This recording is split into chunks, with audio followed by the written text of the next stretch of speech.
What? What? You're so funny to me. Why? You just are. Because I was confused by how Because you weren't paying attention. Well, Amy says you should give that phone number. I'm like, I literally just did that. I said you should set for it back tomorrow. Here's the thing. I bet there's a lot of people who are halfway paying attention. Well, then what are you doing? Well, because they're working. It's the work day, and they're thinking, "What did he say?" Gee, so I really wish. What did he? We could do that about everything, doofus. You're such a doofus. We should start the Bill Maher interview over because people were only half paying attention. Hey, serious. On that, it was a really good interview. He was really good. I don't agree with everything he says, but he was good, and I think he was insightful in some ways. So it's on the Odyssey app, KMOX.com, if you want to go back and listen to that interview. But wait till this show's over first. Hey, welcome back from Caveat City. Anyway. What are you talking about? You're funny. Okay, let's just get serious here. I do a lot of my thinking when I'm running, and then I get myself all worked up. And I was yeah, you wouldn't believe it. I'm like running, thinking of what I want to say, how mad I am, and I'm particularly mad at Donald Trump. Uh-oh. And people may think, oh, here we go, Trump derangement syndrome. That's not what this is. Here's the thing: the Republican Party is so focused on the Democrats being the immoral hedonists bringing our country down, right? And a lot of times people will quote how John Adams said, "Our Constitution was made only for a moral and religious people. It is wholly inadequate to the government of any other." So they talk about morality and virtue and how the Democratic Party is leading us down the wrong path. But they're so focused on the Democrats that somehow they have completely overlooked what would happen if you have an immoral and unreligious person at the helm of the government. And that is Donald Trump. And I think that's why with all of these indictments and all of these discussions about the constitutionality or unconstitutionality, the legality or illegality, the morality or immorality of Donald Trump's actions, they're at the forefront because our Constitution was set up to have a president who was more moral and virtuous and duty-bound than Donald Trump, who he has a God, and that God is himself. It's Donald Trump. That's the only person he worships, which is why he is willing to throw anyone around him under the bus, why he is willing to watch the country burn and the Capitol be stormed on January 6th to obstruct the peaceful transfer of power, so long as it gives him what he wants in that moment. And that's why there are so many indictments and there are so many questions, and people say, oh, this is a witch hunt. This is a witch hunt. Well, you know what? Maybe there are a lot of questions being asked of Donald Trump. That's because we've never had a president who's acted with such contempt and disregard for institutional norms, written and unwritten. And so it's giant question marks going, our Constitution isn't set up for a selfish narcissist like Donald Trump. It's just not. And that's why I think that there's so many questions being asked, right? With all of these trials, he's just a liar. Well, what my question is, and first of all, I'm not going to disagree with you about what kind of person he is. And I still don't really quite understand how people don't see what he is, considering he didn't come out of nowhere in 2016. Mm-hmm. He has been in the public eye for a long time. When I was a kid, I'm 46. When I was a kid, I knew who Donald Trump was. So he's been around forever. So I don't know how you don't know what he is.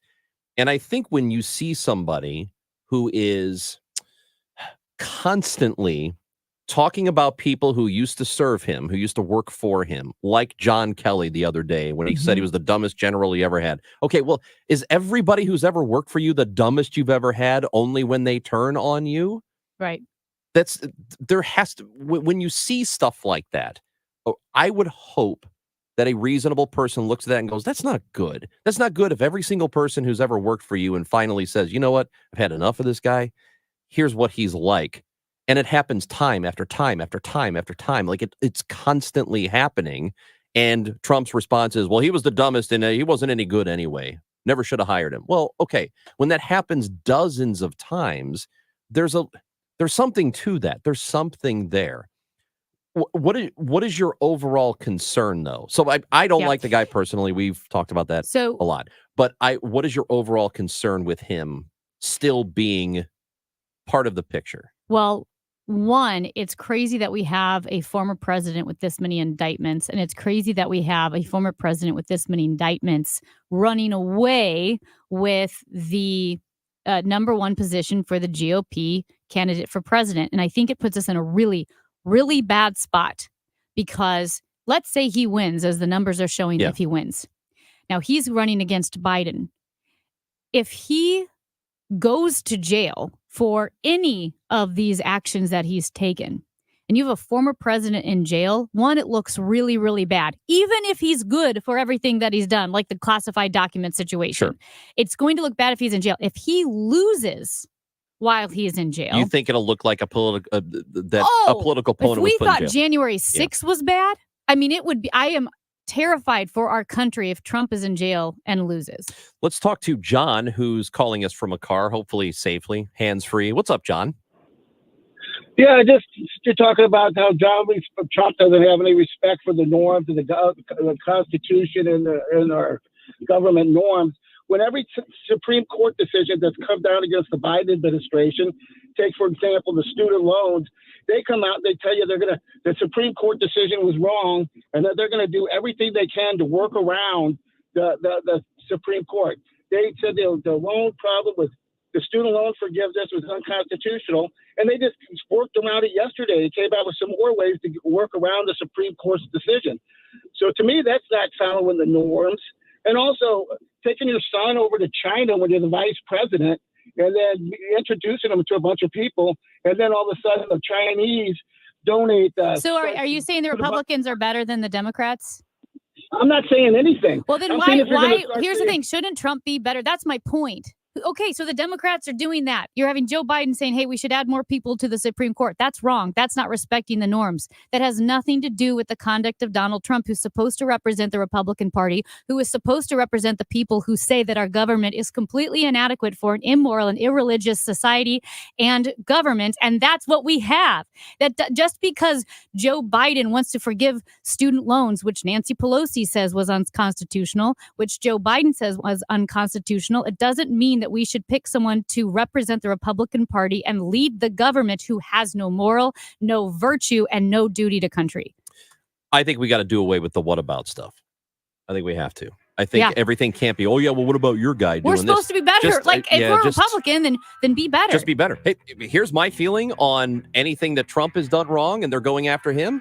If Biden has done something wrong, indict the guy. I want him indicted. And I think Nikki Haley can beat Biden. Do it. Get Nikki Haley to be the Republican candidate. I will put a sticker on my car and march for Nikki Haley. Yeah, don't do that.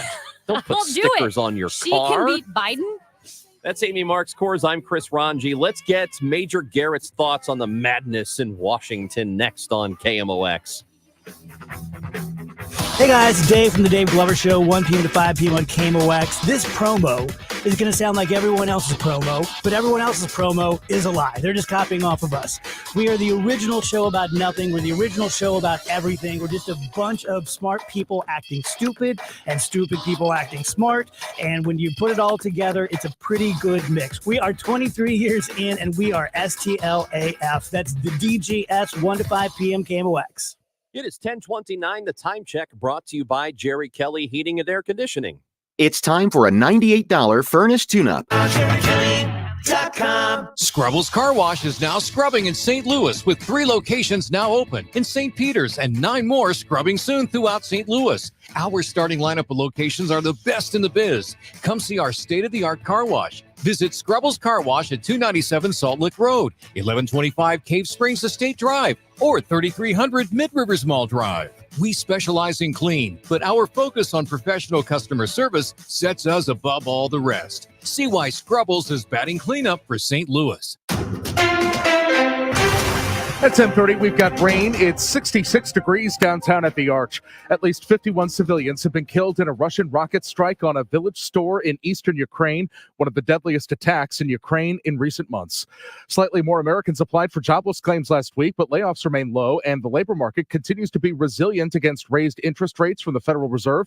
Bank rate analyst Mark Hamrick has more. Ahead of release of the monthly employment report, the Labor Department says seasonally adjusted new jobless claims edged up by a modest 2,000 to 207,000 from the previous week's revised level. New claims have recently declined to levels last seen at the beginning of this year. Continuing claims reflecting the total number of individuals receiving assistance through regular state programs were also little changed, declining by 1,000 to 1,664,000. The fiery, controversial former spokesman for the St. Louis Police Union is now suing the organization for wrongful termination. Jeff Rorta was fired from his position as union business manager in September of last year. He says it was without cause or lawful justification. Also last year, Rorta lost a bid for a state Senate seat.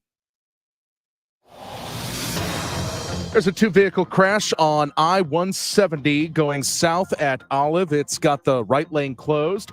We've also got a one-vehicle crash, 170 north. That's before Page, and that's got the right lane closed. And a stalled vehicle, 70 east at Goodfellow. The right lane is closed. And looking at the camera, 170, 340, do see some emergency vehicles there, fire truck on the exit ramp.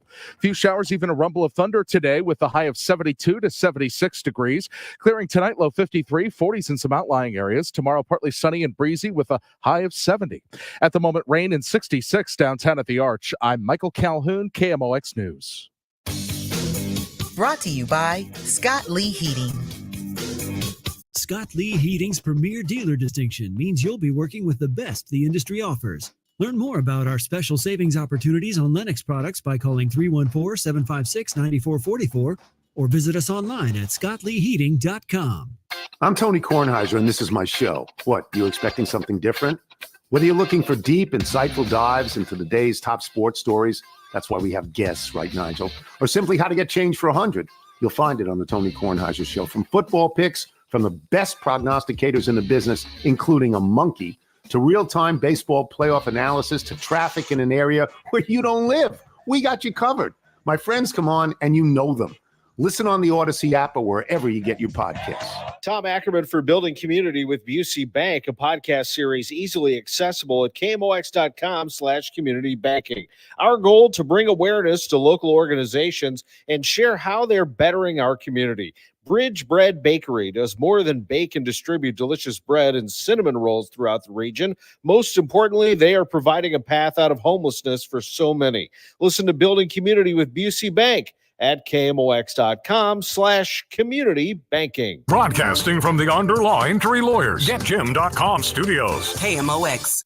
What defines us is who we are as a collective group and how we progress and gain momentum through the season. The Coach's Corner with St. Louis City coach Bradley Carnell. Mondays at 9:35 on America's Sports Voice, KMOX.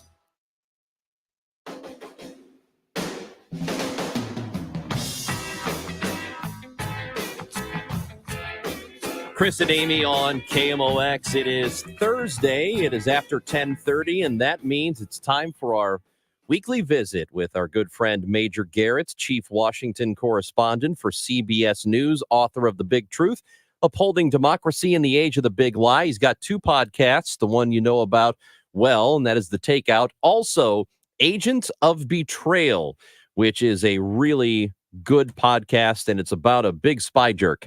So Major Garrett is with us on KMOX on the Quiver River Electric guest line, and you may have seen him in Times Square. You may have seen him in Times Square if you were in New York. That's it. Agent of Betrayal. Congratulations, Major. Thank you. On the big screens in Times Square. I never thought I would make it there, so that was pretty fun. Yes, the parent company of CBS, Paramount, has leaned into promoting Agent of Betrayal. I'm very grateful to the company for doing that, and part of its efforts, big screen on Times Square. So that was fun last week, and it'll be continuing off and on for the remainder of the run of the podcast, which will have at least 8 episodes. We may have more if there's audience interest. I guarantee we have lots of scintillating bonus content if there's desire for it, but will be for sure 8 episodes, and episode 2 just launched this morning, and we are parceling them out one per week. So you can't binge it. I apologize for that. You just have to wait. You're not doing the Netflix model. That's okay. No, we aren't. No, we are not. You have to wait each and every week, but I hope and believe that each week's episode will be better than the one the week before. The Agent of Betrayal, The Double Life of Robert Hansen. It is available on the Odyssey app or wherever you get your podcasts. It's really good stuff. And Major, we well, congratulations on that podcast. We've already talked about that. It's great. Also, congratulations on all the crap that's going on in Washington. Yeah, thanks. I'm not sure how much I should be congratulated for it, but you know, I don't want to be overly somber about this, but it's not good. I mean, it's simply not healthy for our country to have one component part of the legislative branch disabled and incapable of functioning at any time at all, but especially in a time when the future funding of the government is uncertain and questions like continued U.S. assistance to Ukraine loom as large as they do. What we are going to do as a country on a bipartisan basis, because that's the way things have to happen in divided government, to change border policy. Quite obviously, the White House is looking for ways to change border policy. Look at today's announcement. President Biden waiving environmental regulations to expedite the building of a wall on certain portions of the southern border. Hello, that is a clear indication that the White House now sees. Why it hasn't seen this earlier, I don't know. It's a complete mystery to me. It's the biggest blind spot in the Biden White House. The political potency of immigration and the deep national dissatisfaction with the White House's approach to immigration, now shifting very strongly in a Trumpian direction on that.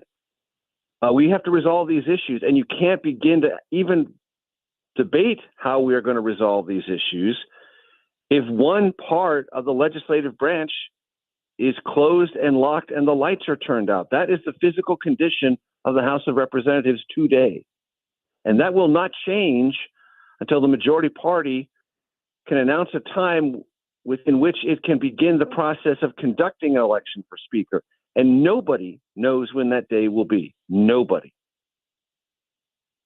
Yeah. It's not good. No, there's so many different directions to go with this. Let's start with the House and the ousting of Kevin McCarthy, the catalyst, Matt Gaetz, and there have been Republicans like Chip Roy who have been very outspoken at how they dislike or unhappy with the actions of Matt Gaetz. Is there a way that this creates waves where the GOP tries to take the party back from its fringier members, or is this just something it's a bump in the road and things will continue on their trajectory of chaos? I have no idea. I really don't. I wish I could tell you. Wish I could tell you what is going to become of this particular moment, but I can't, because it is so unusual, because it will leave so many deep and painful and bruised memories and egos, because this is without precedent. And I don't know how many times we have to say this in our country about our politics before we get the idea that we are leading ourselves into places we've never gone before, and that's probably not a good idea, but we continue to do it. There's never been a speaker ousted in the history of our republic, ever. And the offense wasn't a crime. Kevin McCarthy didn't steal something from a department store. He didn't run somebody over with his car. He didn't murder somebody. He didn't have a scandal. He kept the government open. That was the most offensive act that led to the ouster of the Speaker of the House of Representatives, keeping the government open. We should all just take a breath and understand that is now where we are in American politics, where the act of keeping the government fully funded and fully functioning can lead to your ouster as Speaker of the House of Representatives. So you ask a very legitimate question, Amy. Is this normal? Is this going to be our new normal? Or will someone say, hey, this is so dramatically and dysfunctionally and harmfully abnormal, we are going to disempower the people who made this happen? I don't know if that is going to be the after action conclusion from this, because the people who set this in motion believe that chaos is the best form of getting their way.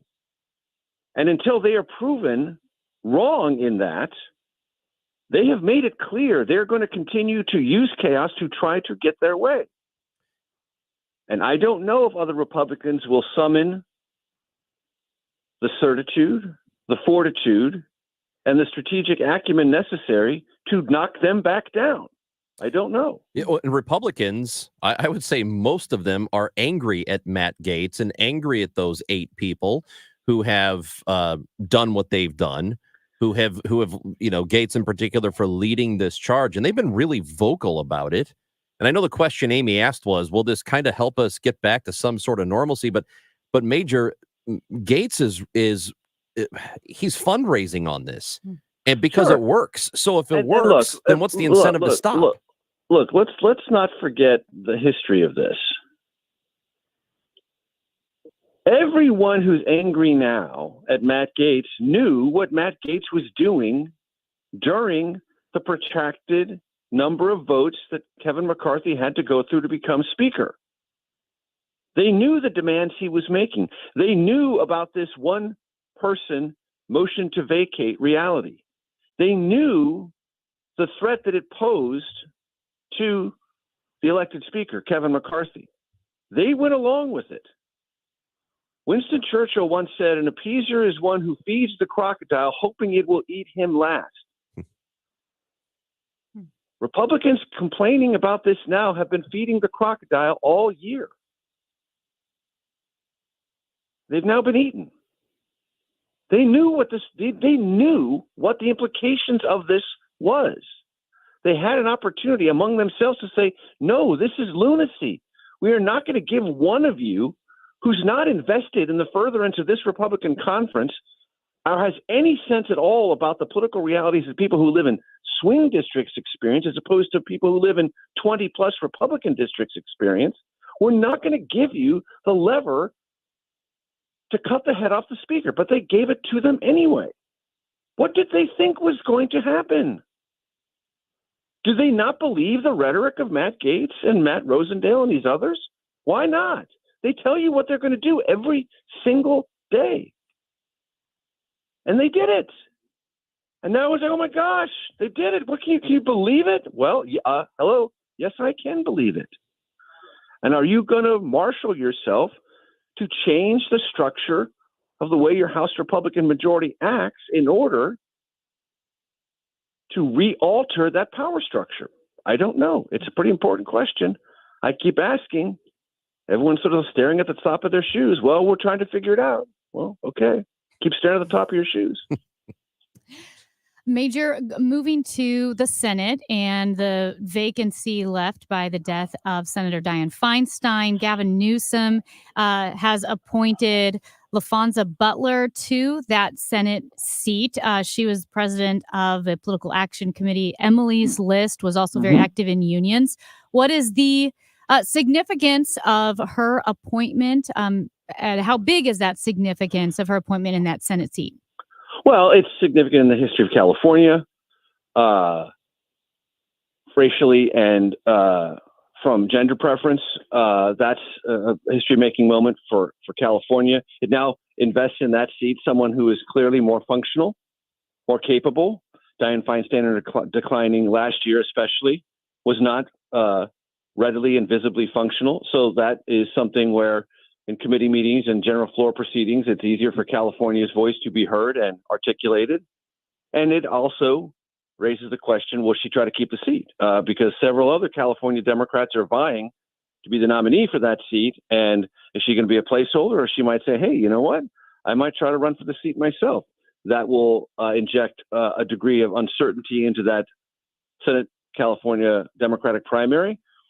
And it's worth saying that it was a sad and lamentable end to Dianne Feinstein's career in the Senate, one that didn't have to happen. And if she had true and dear friends, they would have rallied around her and told her the truth, the hard and bitter truth, that she shouldn't have run for re-election that last time, that she should have ended her career on a high note instead of having this descent into incapacity, which is the only fair way to describe the last 6 months, if not longer, of her Senate career. She shouldn't have been where she was. She shouldn't have hung on as long as she did. Her friends weren't her friends. They didn't love her as much as they said they did, because they would have talked her into it had they. The time that she did serve and her life in politics in America is significant. There are oftentimes descriptions of significant male senators in the Senate in the past and present, lions of the Senate. If you want to accept that terminology, lion of the Senate, someone who's important, someone whose voice carries a great distance, is influential, people look to for guidance about how things are going and what direction things ought to move. If you accept that terminology, lion, Dianne Feinstein was the first lioness, in my opinion, of the Senate, the first woman who exerted that kind of influence and was that kind of directional leader across party lines and on significant issues. So she had a significant career. I'm sorry it ended the way it did. It didn't have to. She stayed too long. That is something that befalls a lot of politicians. I wish it hadn't befallen her, because it undercuts her legacy. Who's on the takeout this week, Major? So we're doing a little more cross promotion for the big show, Agent of Betrayal. We're doing that in a couple of ways. One of the voices that you'll hear in Agent of Betrayal is a guy named Rich Garcia, top FBI official, retired now, but he was central to part of the investigative trap that ultimately caught Robert Hanssen. He's in part of the show this week. We also use our emphasis on the FBI and law enforcement to talk about a CBS program called FBI True. And we have the executive producer, former FBI agent Ann Began, and former senior FBI agent John Miller, who's a consultant on the show, talk about it and the Robert Hanssen case as well. Major, we will talk to you next week. Thank you again. Thanks. That is Major Garrett, Chief Washington Correspondent for CBS News, author of The Big Truth, Upholding Democracy in the Age of the Big Lie, and his two big podcasts right now, The Takeout and Agent of Betrayal. They are both available on the Odyssey app, which is a free podcast app, and you can listen to our show live and get our podcast as well. We're on KMOX.com as well. When we come back, did you see this on KMOX? The IRS definitely ramped up operations since the pandemic slowed them down, and activity only increases from here. Hi, this is Lance Drury with the Lance Drury Law Firm. If you're currently under audit or you haven't paid your taxes in the past, now's the time to call the Lance Drury Law Firm. The IRS has a published Taxpayer Bill of Rights, which says you have the right to retain legal representation, because IRS problems are legal problems, and the Lance Drury Law Firm focuses specifically on addressing IRS issues for our clients. It's all we do. We get out in front of the IRS, devise the best resolution plan, and work to make sure you're able to take advantage of every program you're qualified to receive. So before you send money to some out-of-town, high-pressure company, call the Lance Drury Law Firm. We're local, located right here in St. Louis, or visit Lance, DRURYlaw.com to schedule your free consultation with your local tax resolution law firm, the Lance Drury Law Firm, 314-238-7360. The choice of a lawyer is an important decision and should not be based solely upon advertisements. This is a test of the emergency alert system. This is only a test.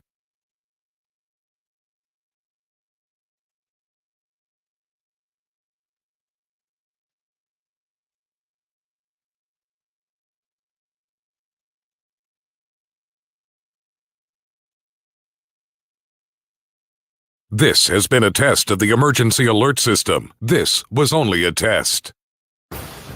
Red Kingdom is back at Valley Sports Live at Ballpark Village this Sunday. The Chiefs in Minnesota. Pre-game at 2. Kickoff 3:25. Grab your friends along with KMOX and Bud Light and huddle up for the game at the best watch party in town. For more details on how to reserve your table, head to KMOX.com/events. Watch the Chiefs with KMOX and Bud Light, official beer sponsor of the NFL. Easy to Sunday, easy to enjoy. If you need a new garage door, this could be your lucky day. Entries are now open for the $5,000 sweepstakes at Overhead Door Company of St. Louis. The winner will be chosen at random to receive $5,000 towards new garage doors, openers, or front entry doors of their choice. Deadline to enter is the end of the month to win the $5,000 sweepstakes with Overhead Door Company of St. Louis. Enter now at overheaddoorsstlouis.com. You can't win if you don't enter at overheaddoorsstlouis.com. The choice of a lawyer is an important decision and should not be based solely on advertisements. STL Today is named Under Law 2023's best St. Louis law firm. We'll continue to make a difference, one case at a time. When you're injured, call Onder Law at 314 or 618-9000000. We all hear the radio ads about the IRS. They tell you to be afraid, to be scared, and they try to frighten you into calling. I'm not here to do that. Tax Relief Advocates is different. TRA is here to tell you that if you owe money to the IRS, whether it's $5,000, $50,000, or $500,000, we have a solution. It doesn't matter if you're sitting in your car, at work, or with your kids. No matter where you are, call now. 800-575-6986. Don't lose hope. TRA can eliminate or reduce what you owe to the IRS. There is zero risk to you. If we can't reduce your tax debt, then you pay nothing. Our passion is taxes and helping individuals fix their IRS problems. We have a 5-star rating on Google and Yelp and an A+ with the Better Business Bureau. You don't need to be afraid of the IRS any longer. End your tax nightmare today by visiting us online at TRA.com or call 800-575-6986. That's 800-575-6986. Tax Relief Advocates. Real solutions for real people. 1 in 4 car batteries is weak and needs to be replaced. Let the professional parts people at O'Reilly Auto Parts test your battery for free. They can also help you find the best Superstart battery for your vehicle. Learn more at O'Reilly Auto Parts. We're back! Chris Ranji, Amy Marks Kors on KMOX. Did you see that thing? I can't believe it. Something is obviously wrong. This is a joke, right? Oh my God. Are you freaking kidding me? No way. You gotta be kidding me. Don't feel bad. There's no way you could have known that. Now, did you see this with Chris and Amy on the show? You see this story that is, well, I think it just got posted this morning. Governor Tony Evers out of Wisconsin, he is a Democratic governor there. A man showed up to the Wisconsin Capitol yesterday at around 2 o'clock in the afternoon, and he had a handgun, and apparently he was shirtless, whatever. So he's got a handgun, and he is demanding to see the governor. Well, he's taken into custody because, well, he doesn't have a concealed carry permit, so they take him into custody. He posts bail. What do you think he does after he posts bail? He takes his gun back there? Well, not kinda. Okay. He gets a bigger gun. Oh. He comes back with an assault rifle after 9 o'clock, and an assault style rifle. Sorry. Okay. He comes back with that after 9 o'clock, again asking to see the governor, and they arrest him once again. Well, bro, so it's funny. It's bad. It's not funny. It's awful. It's terrifying. It is. It's also really bizarre. Just like, I mean, he's a crazy person. He's crazy. Here's the problem, though. Rhetoric, the kind of rhetoric that our Congress people use, people in positions of power, our president or former president, really, that incites crazy people to do crazy things. Yes. This person who went to the Wisconsin Capitol twice is not in his right mind. Yeah. He just isn't. So they need to tone it the hell down because somebody nuts is going to do something nuts and kill somebody. When you use language that has been catastrophized or is the language of war, someone's going to take you literally and feel that they're obligated in the same way that they're patriots. If they're fighting Nazis or fighting fascism or fighting whatever it may be, when you use that language, people are going to say, well, it's my duty to fight. I have to. This I'm fighting for the person country. I'm who's fighting for. Yes, Yeah. That's right. It's awful. Okay, well, glad the guy's in custody. I know you saw this first part because I talked about it yesterday. Aaron Rodgers, your favorite guy, your favorite quarterback, such a dope, a little injured at the moment. He referred to Chiefs tight end Travis Kelce as Mr. Pfizer because he had done a commercial for the COVID vaccine. So Rodgers was on the Pat McAfee show and just referenced him, oh, Mr. Pfizer over there, because that guy is taking money from Pfizer, the big bad Pfizer that made the big bad COVID vaccine. Here's the irony.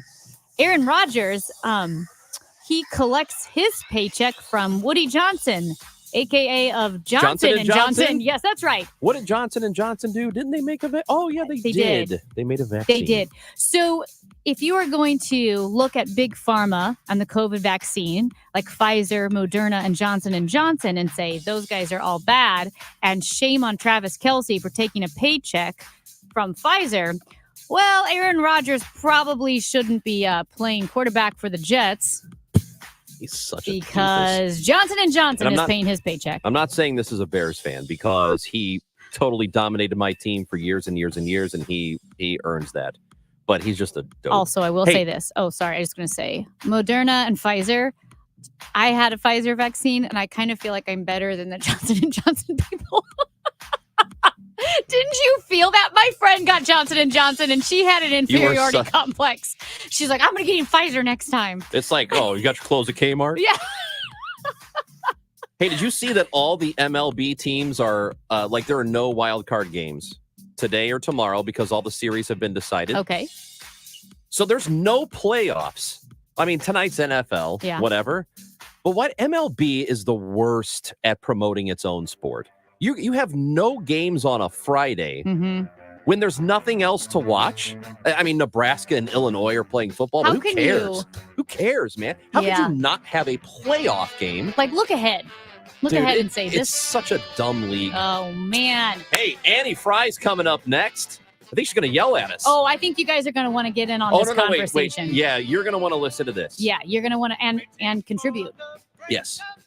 It's about phones and kids. Phones. Oh, I thought it was something else. Oh. You got KMOX. Hey guys, Glover here for my friends at ThrottleNet. So I'm so very proud to have represented the guys at ThrottleNet for all of these years.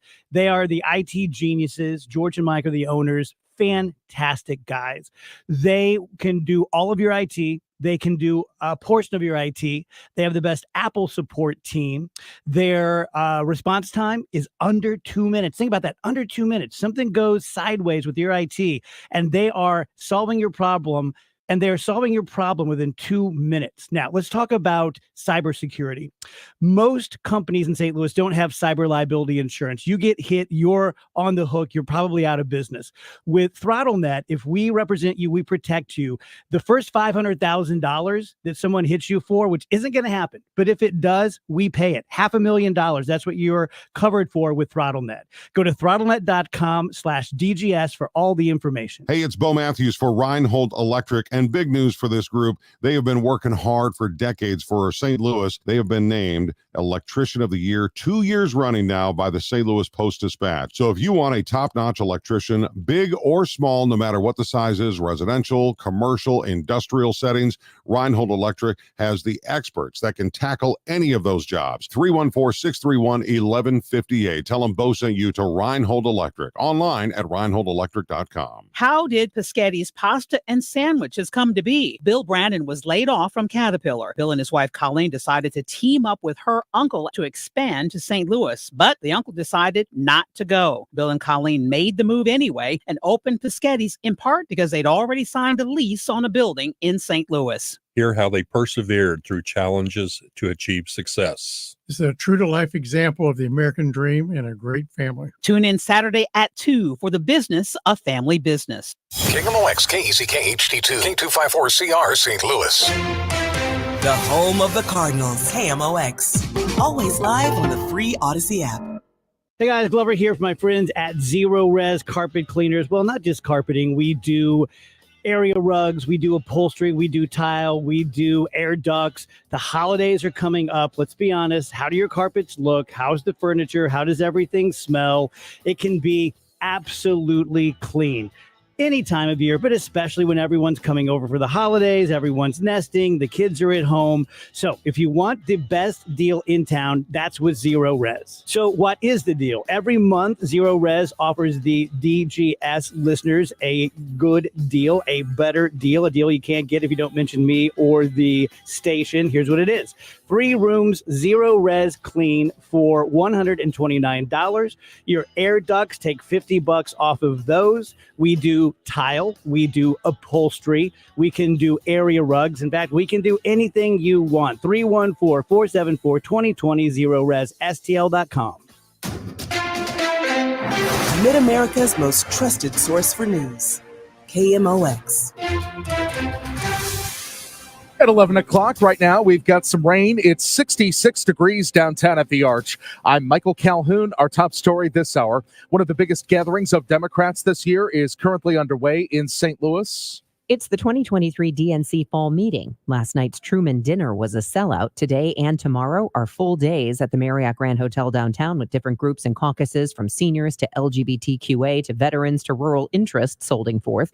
Board of Aldermen President Megan Green's expected to speak at the Poverty Caucus tomorrow, but the big draw will be an appearance Friday night by Vice President Kamala Harris. Debbie Monterey, KMOX News. Ukrainian officials say Russia has attacked a village cafe in northeastern Ukraine, killing dozens of people. Kharkiv's governor has said Russian forces have shelled a shop and a cafe in the village of Rosa in the Kharkiv region. According to the governor, a 6-year-old boy was among those killed in the attack. The attack on the village comes as Russia targeted several regions in the southern Odessa and Kirovohrad regions with drones. Authorities said the majority of the drones were intercepted by Ukraine's air defenses. I'm Karen Chamas. 2 others on the St. Louis City Board of Aldermen feel the CJC commissioner has to go. While others have kept their comments generic and not singled anyone out, Alderman Aldridge was the first alderman to say that Jennifer Clemens Abdullah has to go. We asked if there were others on the board who felt the same way and have not spoken out yet. Do others feel the commissioner needs to be amongst that change? I would say I'm probably the most vocal one that have said it directly, but there are others? I would say it's been echoed amongst my colleagues that there needs to be leadership change in the CJC. Including the commissioner?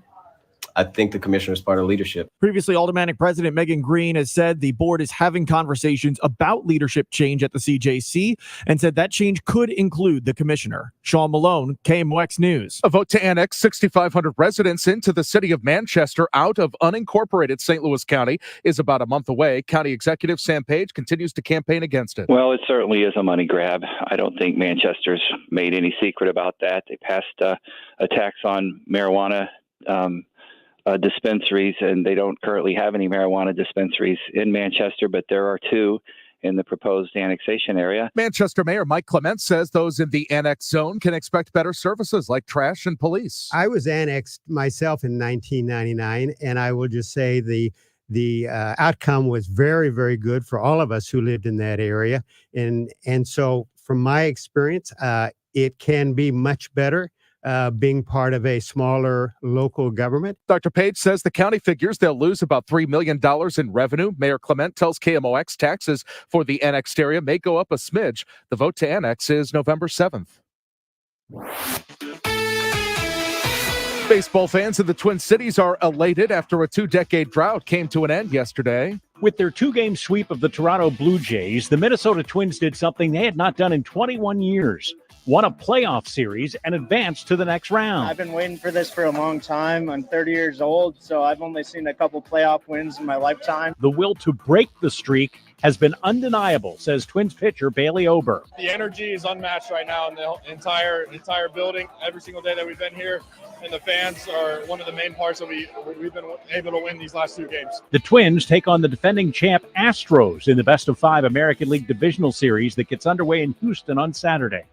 Steve Simpson for CBS News, Minneapolis. The KMOX Business Desk, Tesla is setting the charging standard. 2 more auto brands are joining the Tesla charging network for their electric vehicles. Hyundai and Kia say they're adopting the Tesla-built North American charging standard, with their vehicles sporting the compatible port starting next year.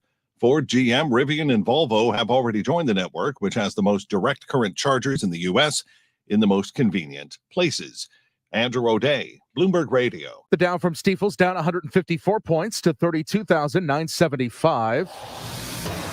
We've got some debris on 60, 440 east at Lindbergh. The right two lanes are closed. Looks like some emergency vehicles in that area. Static road work, 44 west at 50. The left lane's closed. There's also a two-vehicle accident on 60, 440 east around 94, where the left lane is currently closed. KMOX AccuWeather, still a few showers, even a rumble of thunder with a downpour early, mainly cloudy the rest of the afternoon, up into the low to mid 70s. Chillier as it clears out tonight, dropping into the 40s, into the low 50s in the city. Near 70, cool and breezy tomorrow, partly sunny skies, and the coolest day since early May on Saturday as we stay in the mid-60s. I'm AccuWeather meteorologist Steve DeVore on the Voice of St. Louis, KMOX. We've got drizzle at 66 in Florissant, clouds 66 in St. Peters, and rain 66 downtown at the Arch. I'm Michael Calhoun, KMOX News. The Martins came over, we were having spaghetti when we suddenly noticed that we started getting sweaty. So we grabbed the keys and we ate it in the van. That's what my friend said, call Cherry Kelly, man, CherryKelly.com. Give him a call, even though it's late, CherryKelly.com.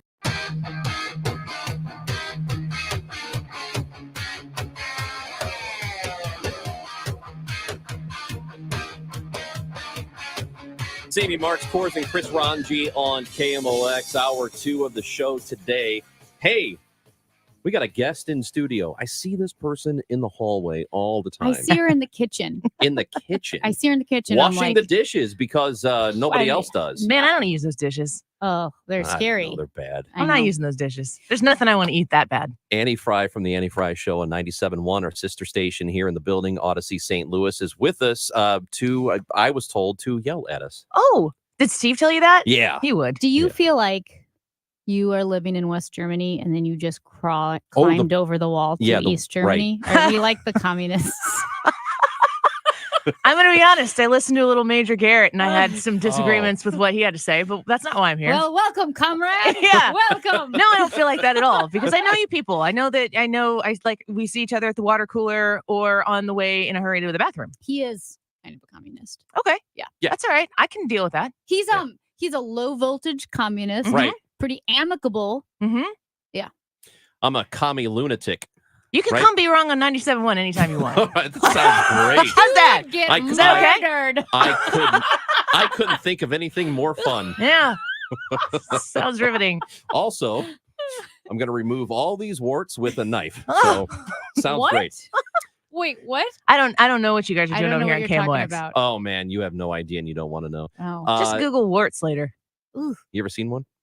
So, all right, Annie. Is this what Steve said we were talking about? Yeah, no. Huh.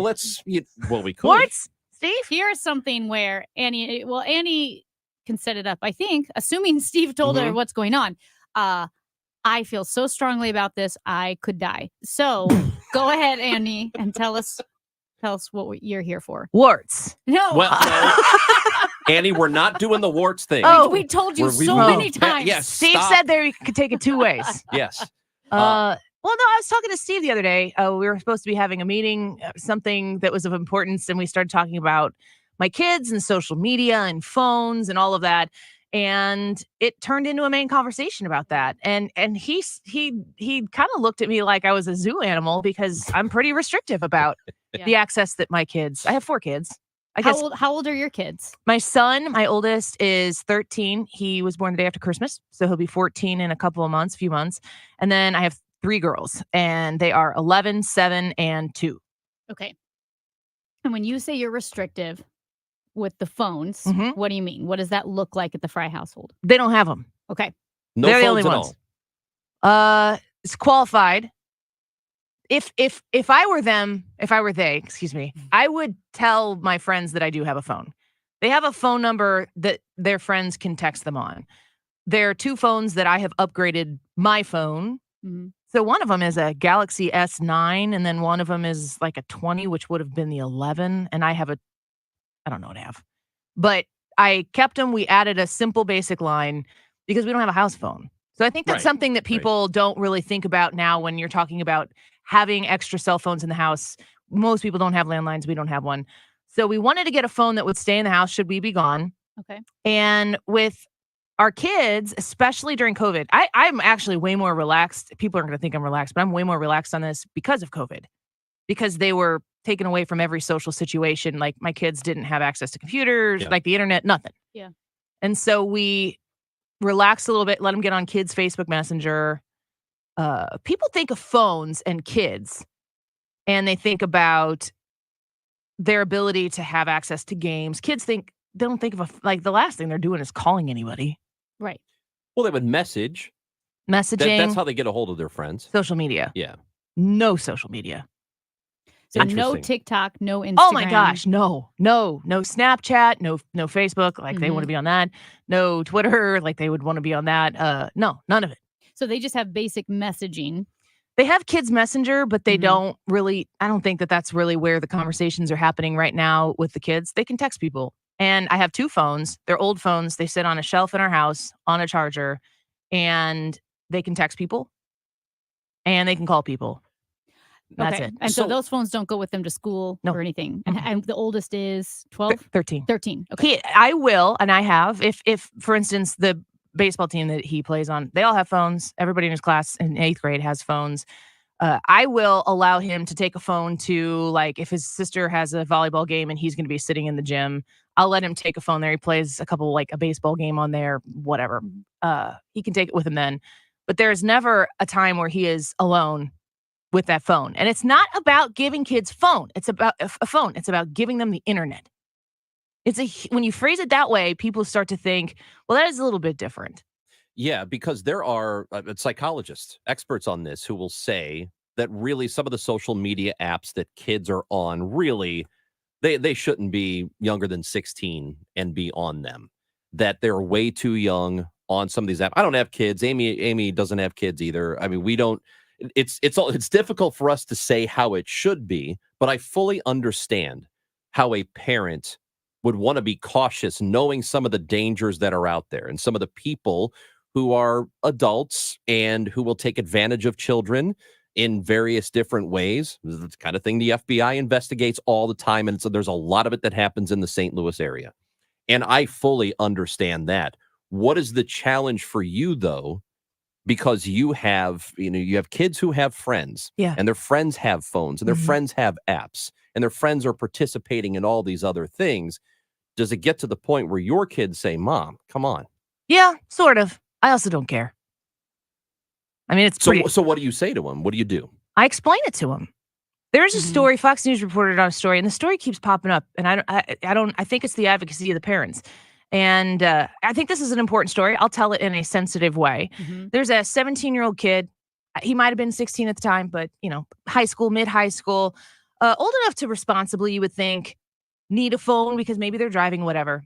17-year-old star football athlete in high school, was on Instagram, was talking to a girl. This girl asked him to send some videos. We'll just put it that way. He was here, right? This was in St. Louis, was it not? The story I'm talking about is not from St. Louis, but the Okay. story is everywhere. Yeah. Yeah. This young man sent some videos, and we'll leave it at that, but you can use your imagination. Right.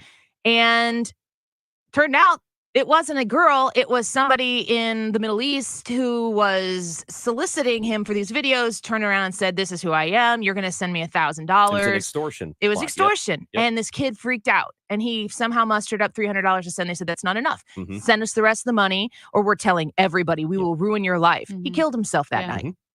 We talked to Jay Greenberg, of the special agent in charge at the FBI, and sextortion, as they're calling it, is hitting young men so much across the country with that exact scenario. I told my 13-year-old son that story. And I told my 11-year-old daughter, who I deemed mature enough to handle it. I think that's kind of a case-by-case basis. And I said, this is an example of what happens on the internet when adults aren't there to supervise. You are not an adult. You have curiosities that are natural, biological curiosities, and there are people who know that, and they're looking for you. Like, they're actively out there. Like, would I let my kid go out to the park here at Soldiers Memorial at 11:30 night and just hang out? And, he's playing a game on his phone. And just leave him to the devices of whatever adult would see him and figure out how to take advantage. Absolutely not. That would never, ever happen. And I would go to jail if I did that. The internet's not really any different. Yeah. And I like going back to what you said, like what do other parents think? Is there pressure? And you say, I don't care. That resonates so strongly with me. And I always encourage other parents in that resolution. I was homeschooled, and I was homeschooled when it was late 80s, early 90s, and nobody knew what it was. Not mainstream like it is today. No, we had pamphlets, quite literally pamphlets on our kitchen counter called "Should the DFS Come Knocking?" Because people would report you because they're like, why are these kids aren't in school? No one had heard of homeschooling. And we were, in that way, we were odd. We were different. Every time we went to the grocery store, why aren't you in school? What are you doing? And then also, even from other family members, extended family, a lot of pressure to send us to traditional school. So there was that. There was also, we had our own family rules. For us, driving was 17. That was our household rule. And people say, oh, isn't that embarrassing? My parents were like, no, that's our family rule. It's our family. It doesn't matter what other families do. The worst thing you could do is do what you don't feel is best for your kid because you felt pressure from somebody else. 99% of parents are in that position. And I hear it. I'm sad for these families who feel like they have no choice but to give their kid that phone. You are the only person on the entire face of the planet who is going to make the difficult right choice for your kid. You have to do it. And if people don't like you for it, tough. That's the job as a parent, is to say, everything that is coming at my child, I will protect them from everything that is out there seeking them out as long as I possibly can. And I know some people are going to say, Annie, you're sheltering your kid. You're darn right I'm sheltering my kid because that's my job. I'm not being prude about what exists on the internet. My kids know. In 5th grade, my daughter, with some other friends that she had, there were 5th graders that were exposed to some inappropriate things that they shouldn't have been. You can't ask a 10-year-old to know. Like, once you're there, you're there. You can't undo that stuff. I'm just going to be the wall. I'm going to be the wall in between my kid and the internet as long as I can while I educate them into it to show this is why you're here when you're here. And here are some things that are happening why you're not, and you're just not going to be. When you're a kid, I mean, I think we all know this. The social pressure you get from your peers feels like it's the most important thing in the whole wide world, right? Like that is your entire world of these people. You haven't experienced a whole lot. My question, I have a couple, and that is when they feel the pressure from their friends. I don't know if their friends are giving them a hard time, saying, "Oh, you don't get a phone, you don't get all these apps. What's wrong with you? What's wrong with your parents?" Do they get that kind of pressure from kids? And if they do, how do they handle it? I think, I told them ahead of time. I'm very open with my kids. I said, hey, I'm going to go on KMOX tomorrow and talk about how you guys do and don't have access to certain things. And my son was a little sensitive about it. And that matters to me. Like, I care about that. We had a conversation in this summer where he said, Mom, all the boys in the baseball team, they're all in a group chat. And they're all talking about stuff. I'm like, are they talking about you? And he goes, no. He goes, I'm just not there. And they, things happen and I'm just not a part of it. And my husband and I were sitting there listening to him. And I said, I go, Charlie, that's my son's name. I said, we don't know what we're doing. You're her first. And we didn't, there's things that we know that we're going to do and not do as parents because we live that experience. We didn't have this when we were kids. So we have no frame of reference. We don't know what we're doing. And that turned from they have no phones whatsoever to these phones are going to exist for them to use to communicate. And I said, we can talk about this. We can work through this together. And if you're feeling a certain kind of way, you need to come to us to talk about it and we will listen to you. We might come to a conclusion that you don't like, but we might come to a conclusion that you're like, wow, I'm really glad we had this talk. And that spawned into him knowing he could go send some text messages on the phone to his buddies, start the conversation. It turned into an entire baseball sleepover at our house. And I mean, those kids were in the basement. They're 13-year-old boys. Were in the basement. They all have phones, but they didn't, for whatever reason, they played hide and seek in the dark in the basement. They were screaming like all night long. It was a classic 13-year-old boy just acting like total doofuses. And it was music to our ears to hear them interacting socially with each other instead of all the beep boop on the phone all the time. And so the restrictive rules that we have as parents also have to be paired with an overemphasis on being present in their lives and making sure that they can be present in their friends' lives in person. so that they can be socialized in person, because that is another huge drawback from always being on a phone. 314-436-7900. If you have thoughts on this, Annie Fry, you want to hang out one more segment? Yeah, let's do it. Oh, Annie Fry from the Annie Fry Show on 97.1, our sister station, with us on KMOX. And if you are looking at your phone because you're trying to dial, right, to call us, leave a message, or to text us, and you can't see the phone, you need to call the doctors at Ophthalmology Associates, 314-966-5000, 314-966-5000. You can also visit them online at youreyedoctor.com. They are called the doctors because they've treated more than 250 doctors. That's more than any other practice. And did you hear us welcome in the newest doctors to the Ophthalmology Associates? Dr. Samuel Berry. Now, Dr. Berry is a cornea surgeon. He's got the latest knowledge and techniques for advanced eye care and treatment. He's a leader in the field. So the Ophthalmology Associates, just when you think they can't get any better, they just did. So visit them. Doctors Greg Birdie, Dr. Ranjan Malhotra, Dr. Robert Brusati, Dr. Andy Royer, and Dr. Samuel Berry. They are experts in the diagnosis and treatment of diseases of the eye, no matter what you may be facing: dry eye, allergy eye, cataracts, macular degeneration, glaucoma. Maybe you're in the market for LASIK surgery. Give them a call, 314-966-5000, youreyedoctor.com. Local news and information direct to your smart speaker. Just say, play KMOX. Do you worry about running out of money in retirement? Discover how you can make your money last as long as you do with Your Retirement Professors. Saturday afternoon at 1 on St. Louis's News Radio, KMOX. Beneath their gorgeous exterior, 1-800-GOT-JUNK trucks were designed to be ready for anything. How about construction site junk? All you have to do is point. Retail, grocery store, warehouse, office junk? Point, point, point, point. How about the monumental junk left after a fire or a flood or a hurricane? This time, you'll need to do it with your other hand. Why? Because the first hand will be tired from all of that other pointing. I see your point. Call 1-800-GOT-JUNK or visit 1-800-GOT-JUNK.com. The good and bad with home improvement projects. The good, you save a buck or two. The bad, Kevin, there's no hot water. so you move on to the car. Kevin, what's with the car? Good news, you can recover from these. Kevin! Well, most all of them. But when it comes to your retirement, a mistake can be devastating.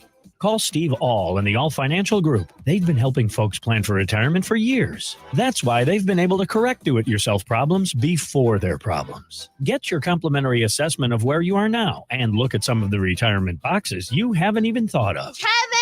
You can't YouTube your retirement. Call Steve today, 636-230-8824. That's 636-230-8824. Get more details at yourmoneymattersstl.com. Investment advisory products and services made available through Impact Partnership Wealth, LLC, IPW, a registered investment advisor. Insurance and annuities offered through Steve All, NPN number 153-07419. Best newscast in the country. The KMOX Newsroom, national winner of the Edward R. Murrow Award for Best Newscast in America. Having a conversation with our friend Annie Fry from 97.1 about children and cell phones, mobile phones, and what they have access to and what they should and should not have access to. And a couple of people have called in and want to weigh in on this. Let's go to Doug in St. Louis. You're on KMOX, Doug. Yeah, thanks. I didn't really have a comment. I just had kind of more of a question, I think, for Annie, as to what is making kids so vulnerable to this sexploitation stuff. I think I agree that the biological curiosity obviously is a big part of it. But what else is feeding into, do you think, a kid's decision ultimately to send a picture or a video of themselves like that to ultimately a stranger? I guess I just wonder what's getting kids to that place, in your opinion. I think that what we need to remember in 2023 is that there have been magazines under beds for decades. Right. This is not a new thing. That's another thing that we have been open with, at least our older two kids about, specifically my son, is that there are going to be things that you're going to be curious about that are completely natural for you to be curious about. As the parent, we have to make sure that we respect that curiosity as a biological thing. But I mean, I failed to believe that in the 60s that people given the same kind of access that 13-year-olds are given today, wouldn't do the same thing. Right. Of course they would. And creeps. Right. I mean, it's just so easy to be a creep. That's the answer, is that now it is so much easier to access a stranger. Well, It didn't used to be 20 years. You'd have to find somebody on the street. Yeah. Now you got a phone, message boards, and chat strangers rooms, whatever. are so good at exploiting the naivety or even like the genuine wanting to help that a kid might have. There was a student, and the student that I had, it looked like another teenager, like an awkward teenager online. Like, I don't have any friends. And this student wanted to, be nice. I was like, oh, well, you can have some good, I'm sure you have great qualities, and basically developed this trust until this so-called awkward teenager started making requests because, no one likes me, blah, blah, blah. And this student showed me, and I was like, stop right now. We're going to give the phone to your dad. Yeah. I knew it made me so mad because this student was kind-hearted and was being manipulated by this person online. Yep. Yeah. They're definitely out there. You have curious kids, which is natural. You have the internet that has all of the information in the world right there at a quick Google search. Mm-hmm. And then you have creeps. We've always had creeps. Everybody has more access, and it's all instantaneous. Yes. Did you guys, by the way, see the story from, I think it was Ohio, and it happened about a week or two ago? A parent, and he had the Ring doorbell video of this. His daughter, who was 11, was being manipulated by somebody online with a phone, something. He calls the police. The police show up, and he goes outside on the porch to talk to them, and he says, hey, they're in bed right now. She's in bed right now, but here's what's going on. This guy's manipulating her and trying to get her to send things to him. And the officer's first response is, well, did she send anything? Because she could be in trouble for that. Oh, my God. Goes No, right I after the didn't see kid. that. And he's like, wait, she's 11. She goes, it doesn't matter. Is she sending photos to him? Oh, and he my goes, gosh. have a good night. And he goes back in the house. And I think they were investigating the two cops. But that's, you can't go. Yeah. Yeah, The rage law- listening to that. I mean, unbelievable. Hey, real quick, let's talk to Michelle in Sunset Hills. Hello, Michelle. Hi. Hi. What's up? Some things. We have 4 sons. They're all adults now. But a couple things that we did that worked out shockingly. We tried to anticipate the cell phone thing. And so one thing that we did every Sunday after dinner, we had a family meeting. We had to try really hard to treat our kids like we were doing the right thing and not talk down to them like they were crazy, stupid, ignorant kids. That was first thing. We just talked to them very matter-of-factly as we would another adult. And we just said, you guys have been asking us for a cell phone, and we've talked about it. And here are a couple of things that you will need to do to earn the privilege to have a cell phone. And a couple of things that we told our kids was, we did tell them, there are people that are going to try and use your phone, friends that will want to use your phone. You have to be very careful about that. But we also told them, some of the things to look out for. Right. I mean, you got to be careful. And I think the key too, and Annie, you'll probably, to wrap up, would agree with this. Every parent has to do what they feel is right for their family, whether it's phones but no TikTok, or Sure. no phones at all, or limited internet access, and even kid to kid. Some kids, can even be trusted more at a different age. Maybe one kid's ready at 15 and one's not Yeah. ready until they're 16. There are $2 million ideas I'm going to give you right now. Okay. The first one is those bag chairs that you sit in Little League games. Stop using drawstrings on them. Someone put a zipper on that bag. We're going to set that one aside for right now. But I'm telling I you. don't even know what that is, but it sounds great. You get the chair out of the bag and then you try to get it back in the bag. That's how parents I bond see. at Little League games, is by arguing over how stupid those things are. And I put that out there everywhere I go so somebody will fix that problem for me. Okay. The second $1 million idea is a marketable phone where communication is prioritized and the internet is separated from it, and apps are separated from it. It has to happen. It has to happen soon, because as a parent, you have to be your kid's best advocate, and you have to be unafraid of what anyone else thinks about it. And that's no different than whether you chose to breastfeed or bottle feed. It started then. What kind of diapers you choose, you didn't care what other people thought about the diapers you choose. It's every decision you make as a parent, you know what's best for them. Annie Fry, thanks for coming in. Thanks for having me. You can have my phone too while you're at it. All right. You want me to police that thing? I don't want to look at your phone. You don't want to know what's on I don't here. want to look at your phone. Annie Fry, 97.1. Thank you. Good to see you. Thank you so much. It's Chris and Amy on KMOX. We'll give you the birds when we come back with Matt Pauley. Biggest piano sale of the year is being held at the Muni Opera October 12th through the 15th. Hi, this is Kathy from Lacefield Music. And every year, Lacefield Music loans Yamaha pianos to the Muni for use in the rehearsal rooms and their performances. The Muni is the largest and oldest outdoor musical theater in America, and Lacefield Music is proud to support the Muni for their piano needs. Both floors of the entire Muni rehearsal building will be filled with a huge selection of pianos. In addition to all the loaned Yamaha pianos, a huge selection of new Yamaha Grands, Uprights, Clavinovas, pre-owned Steinway, Kawai, Roland, Casio, Xylers, and Baldwin will all be offered at rock bottom prices. Sale is by appointment only Thursday through Saturday. Sunday is open to the public. October 12th through the 15th, call 314-860-2712 for an appointment, or for more info, go to muni.org/piano sale. That's muni.org/piano sale. 11:30 rain and 66 degrees downtown at the Arch. Ukraine's president says as many as 49 people were killed today when the Russian military shelled a village in Kharkiv. The Ukrainians claimed the Russians hit a food market and a cafe. New information is emerging from the 39-page corruption indictment against New Jersey Democratic Senator Bob Menendez and his wife.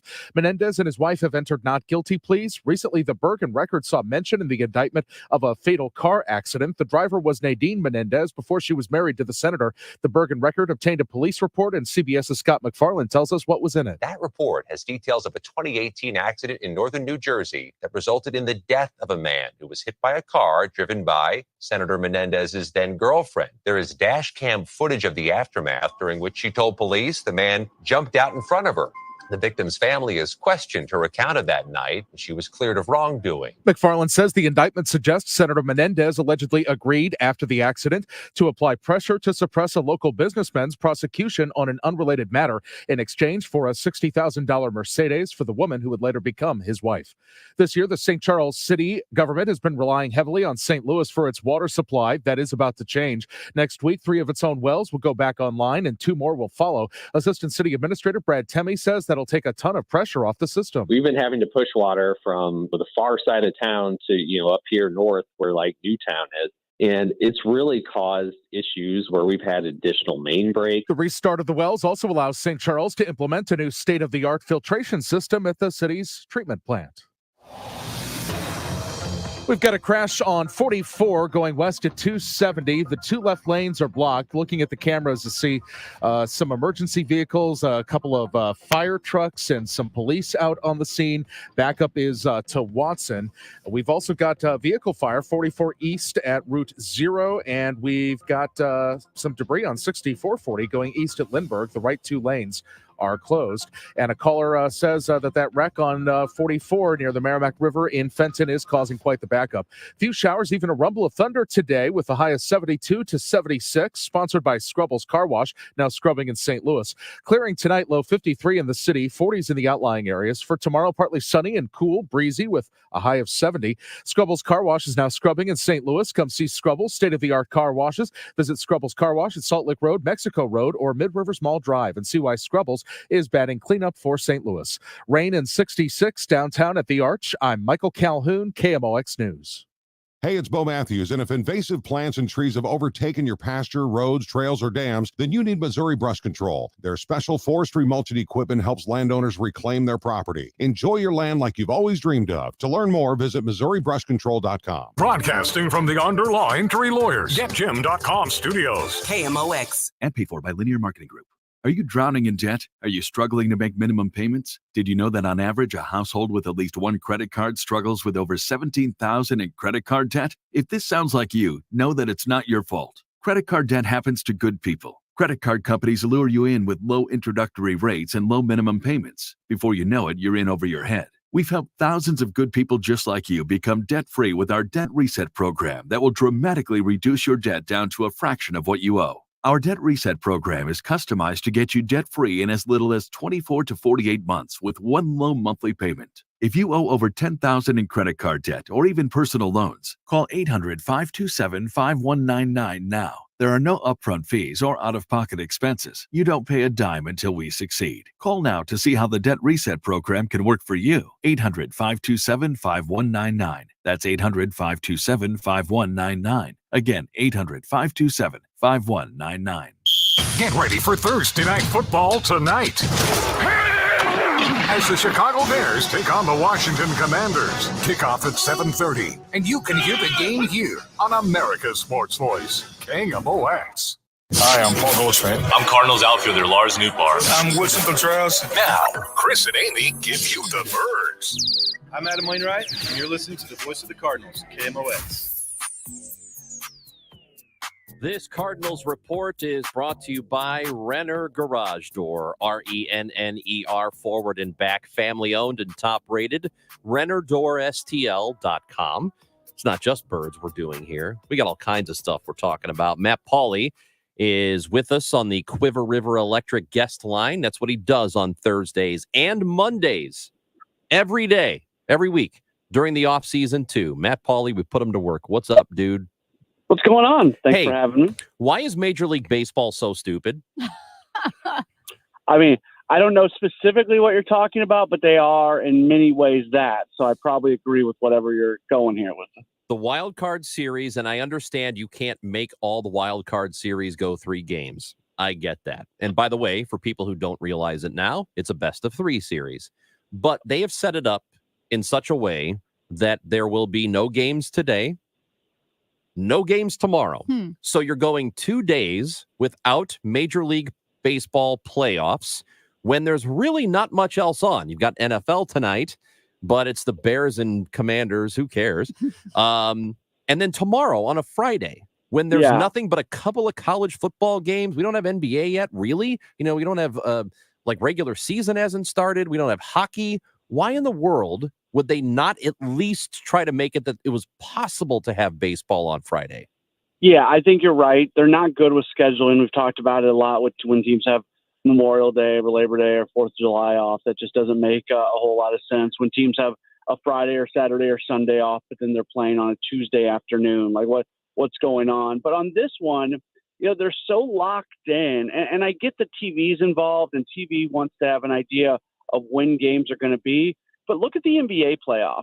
When 2 teams advance, they move on to the next round. And sometimes there's a second round series that starts while a first round series is still going on. And I feel like, maybe you have the World Series dates that are set in stone. I know in the NBA playoffs, the NBA finals, those are set in stone. But if you create some flexibility leading up to the World Series, it's not the end of the. If one of these series were to start today or tomorrow, and then there was an off day, and then they played another game without traveling, just as a way to create baseball on an everyday basis, I get the idea that having an off day between a game 1 and 2 in the same city isn't the best scenario, but it certainly is a better scenario than not having baseball for 2 straight days, including on a Friday. Yeah, it's absolutely wild. It seems like baseball, for all the good they do sometimes in terms of figuring something out, like I think they absolutely nailed the pitch clock. I think they nailed the bases. They nailed the shift, getting rid of the shift. It made the product better this year. They go and do stuff like this, which is, it's almost like, come on, guys, try and figure it out a little bit here. Yeah, I think it's now 13 of the 16 best of 3 series since that was put in that have ended in 2 games. So that the trend is if you win game 1, you're going to win game 2. Right. And there's no way to prove this, but I believe that if the Cardinals would have held on to win against the Phillies last year in game 1, they would have ended up winning that series. So and I actually totally agree with you on that as well. All right, so here are the playoff brackets now. It's the Rangers and Orioles, the Twins and Astros, Phillies and Braves, Diamondbacks, Dodgers. Let me focus on the National League. We asked this question of John Rooney yesterday. You look at the Phillies, Braves, Arizona, Dodgers. Dodgers are a juggernaut. Braves are great too. Both 100-win teams this year. When you look at them and you look at the Cardinals and you look at all the work the Cardinals need to do during the offseason, how close are they, or how far away are they from these National League playoff teams? From a pitching standpoint, they're very far. I think from a hitting standpoint, they are close, but from a pitching standpoint, they're not even in the same zip code. And that's from a starting pitching standpoint, and it's from a relief standpoint as well. Now, obviously, offensively, the Braves are incredible. So the Cardinals probably aren't in the same zip code as the Braves from an offensive standpoint. But generally speaking, I'd like to see the Cardinals add a piece or two from an offensive standpoint, but it's still all about pitching. And as you look at the teams that have advanced, even the Diamondbacks, who are the worst team remaining, the two guys that they can go send out are really, really good and give them a chance to win any game that they pitch. So, yeah, the Cardinals are pretty far away from the Phillies, from the Dodgers, from the Braves, and from a pitching standpoint. Matt, with the Cardinals out of the playoffs this year, how much do you follow playoff baseball as far as the excitement of it?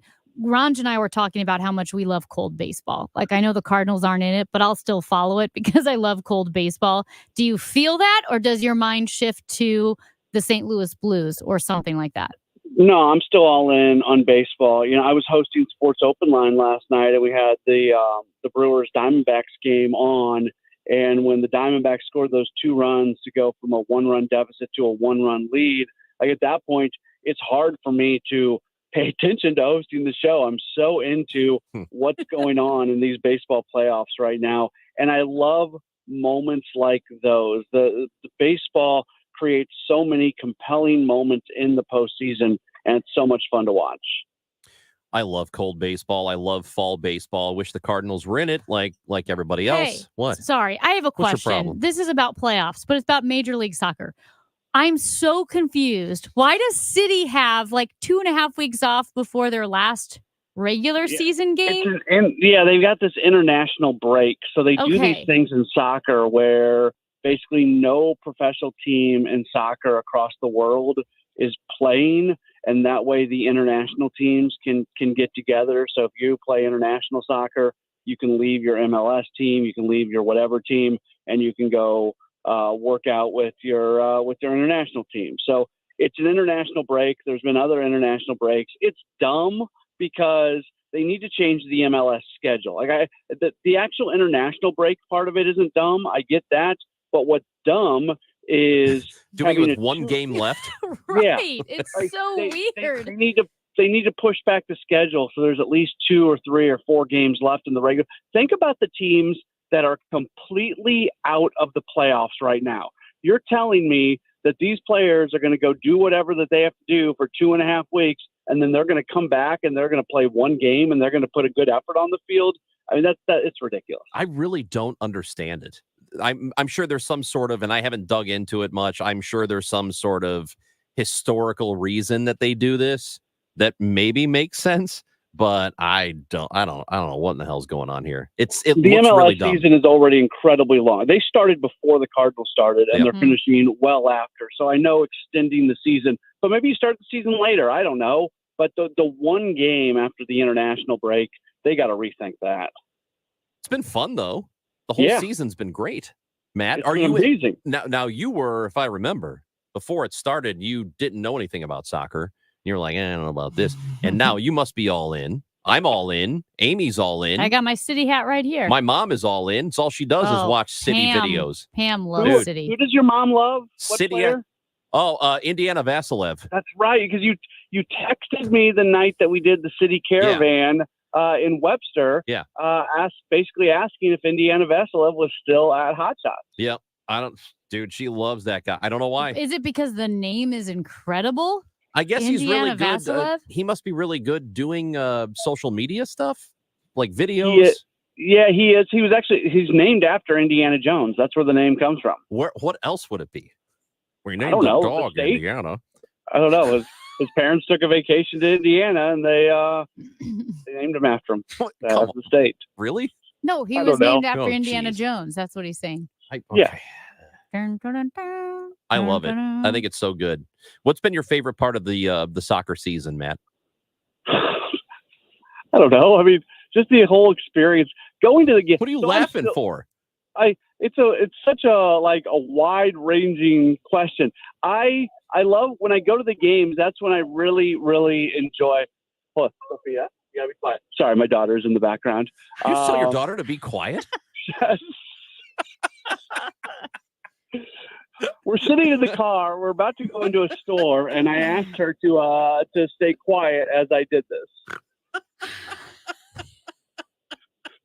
Be quiet.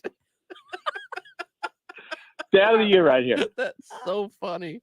You just told Okay. your daughter to be quiet. Yeah, well, I don't even care anymore what we were talking about. He's doing the radio. He Oh, was yeah, talking yeah. about his favorite part about City. Yeah, what about City? So look, I'm not a soccer aficionado. I don't always know what I'm watching, but I can tell you that when I've gone to games, it's so much fun. What you don't see on TV is the way plays develop and everything that's going on, and that's what I've enjoyed. Just kind of learning about soccer throughout the course of the year. Hey, Matt, I've been busy, so I think I'm a little behind. Are the Blues going to be good this year? I don't know. Come on. Oh, jeez. I don't know. My daughter's talking to me. She won't be quiet. I've asked her nicely 3 times. You're asking me about the Blue. I don't know what's going on. I can barely focus on Sports Open Line. All I want to do is watch the baseball game.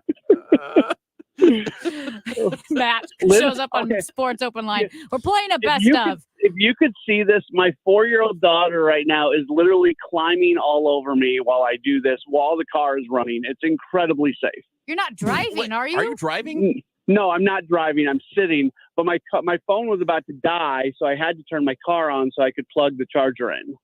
So the car's running. I did not put my daughter in the car seat because we're going to get out of the car in a second. So I told her, if you just stay quiet and just sit, I'll let you sit up front with me while I do this. And she has not followed through with the staying quiet part. Doesn't it feel like there's always a lot of quiet chaos that's following Matt Pauley? Yes, it does. That's a great point. Well, buddy, we're going to let you get to whatever's going on over there. It seems like a lot to handle. Sophia, do you want to say hi? Hi. Hi. Hey, there you go. Really good. Okay, good. Do you... Hey, when Dad says be quiet, don't listen to him. Okay. Okay. Yeah. Good luck, Matt. Thank you. See you, Matt Pauley. All right. Talk to you guys later. Bye, guys. Good luck with all that, kid. Yes. I just made Matt Pauley's life a little more difficult. Hey, happy birthday. Okay. But Ronj is great with kids. This was Ronj was interacting with Stuart McMillan's kid. Yep. They were going to the ball game for his birthday. I don't know. He was turning 10. I wasn't. They were. Well, they were. And we ran into them into the garage. And Ronj, trying to be, he doesn't have kids, but trying to be all friendly and all, was like, hey, happy birthday. And the kid doesn't even look at him and just goes, okay. I got away with children, man. No one has ever dissed Ronji as badly as Stuart McMillan's kid did. Kid hurt my feelings. I know. It's Chris and Amy on KMOX. How are balloons made? Where did the dinosaurs go? Why is the sky blue? Your kids asked you the tough questions because they trusted you. So how about another question for you? Do you have a trusted financial professional to go to for answers on your retirement? Questions like, how much do I really need to retire? When should I take my Social Security benefits? Could my taxes go up when I stop working? We'll leave those tough kid questions to you, but for your retirement questions, Heisey Advisory Group is the team to ask. Call them today at 314-328-4400. We all have important questions. Get your retirement questions answered with help from Heisey Advisory Group. Call now at 314-328-4400. That's 314-328-4400.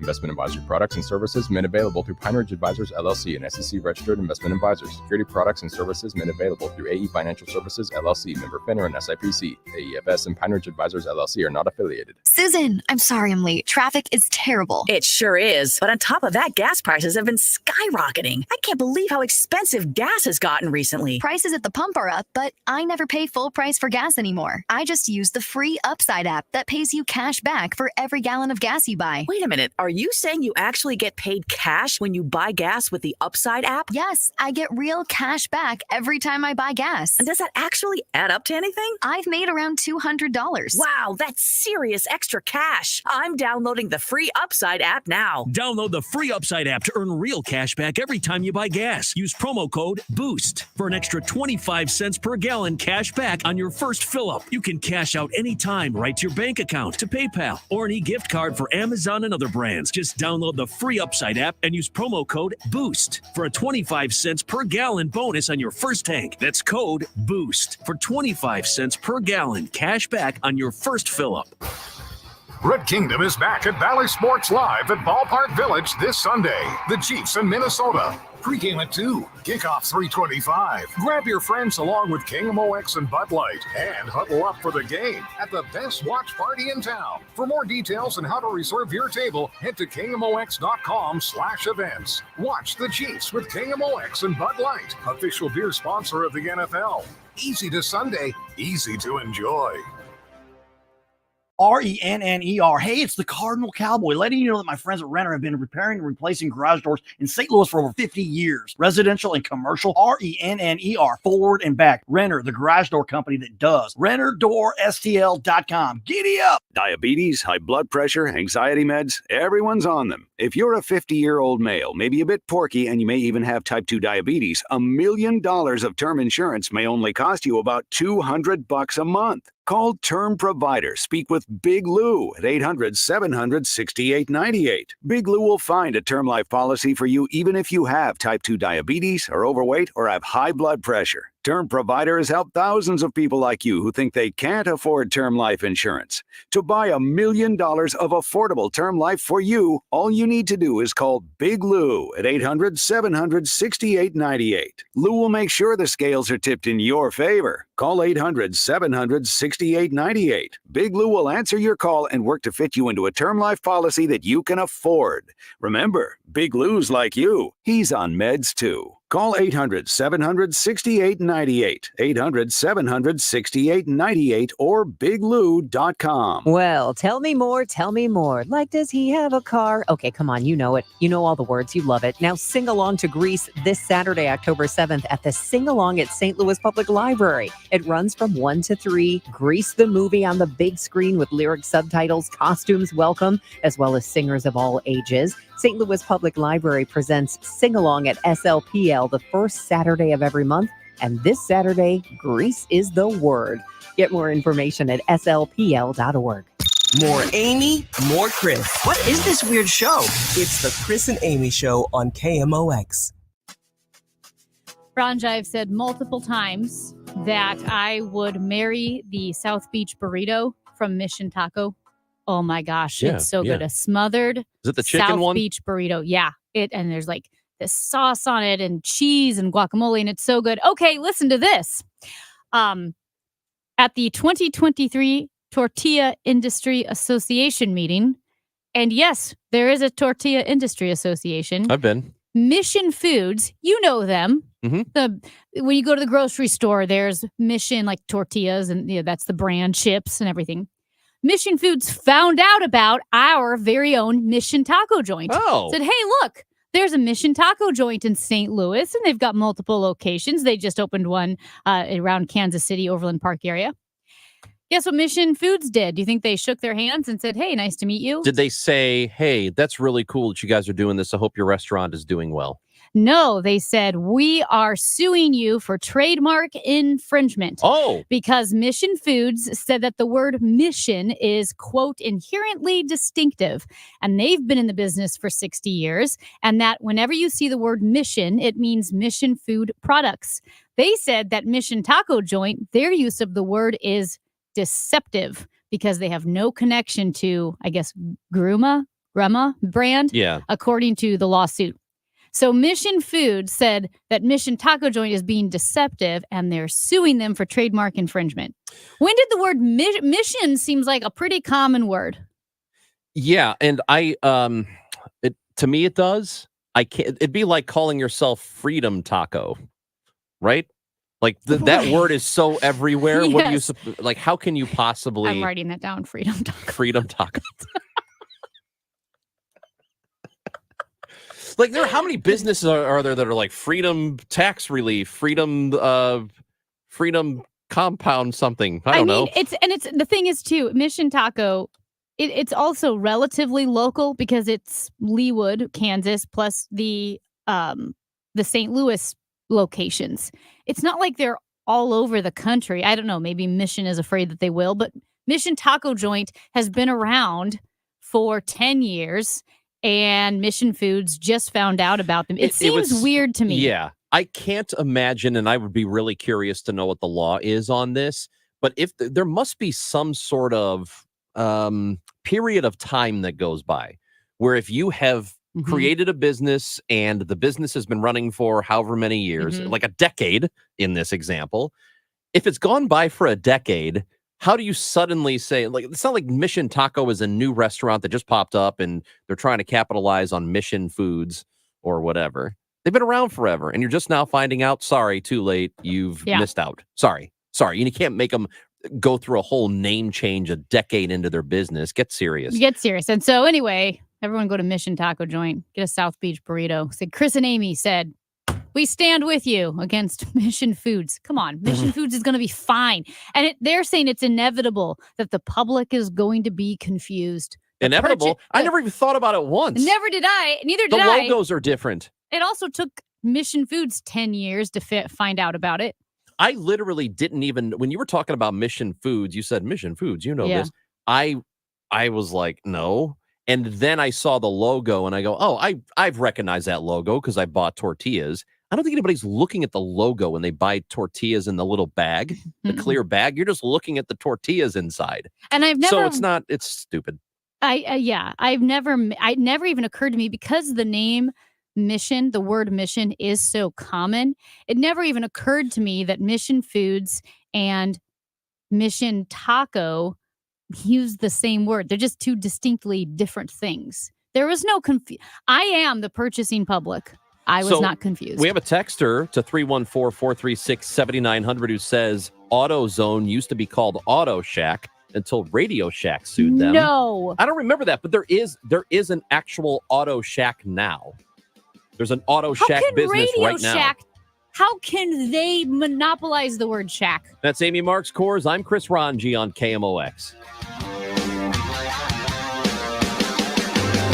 Jewels on Hampton and St. Louis Hills is paying some of the highest prices on gold, silver, diamonds, semi-precious colored stones, coins, flatware, and fine watches on site. Jewels on Hampton is a premier jeweler featuring Alvanza's jewel art designs with an exquisite selection of diamonds, semi-precious stone jewelry, and vintage watches. Their expert design team can restyle your jewelry to today's contemporary style. They also do jewelry and watch repair. Need extra cash? Jewels on Hampton is paying some of the highest prices on gold, silver, diamonds, semi-precious colored stones, coins, flatware, and fine watches. Bring in your collectibles and clocks and sports memorabilia and figurines too. Jewels on Hampton, 4506 Hampton, just 3 blocks south of Chippewa, and jewelsonhampton.com. Call them at 314-752-5000, 314-752-5000, and jewelsonhampton.com. Jewels on Hampton. Hello,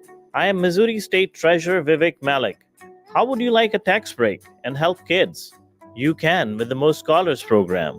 When you make a donation to Most Scholars to provide scholarships, you can cut up to half of your state income taxes.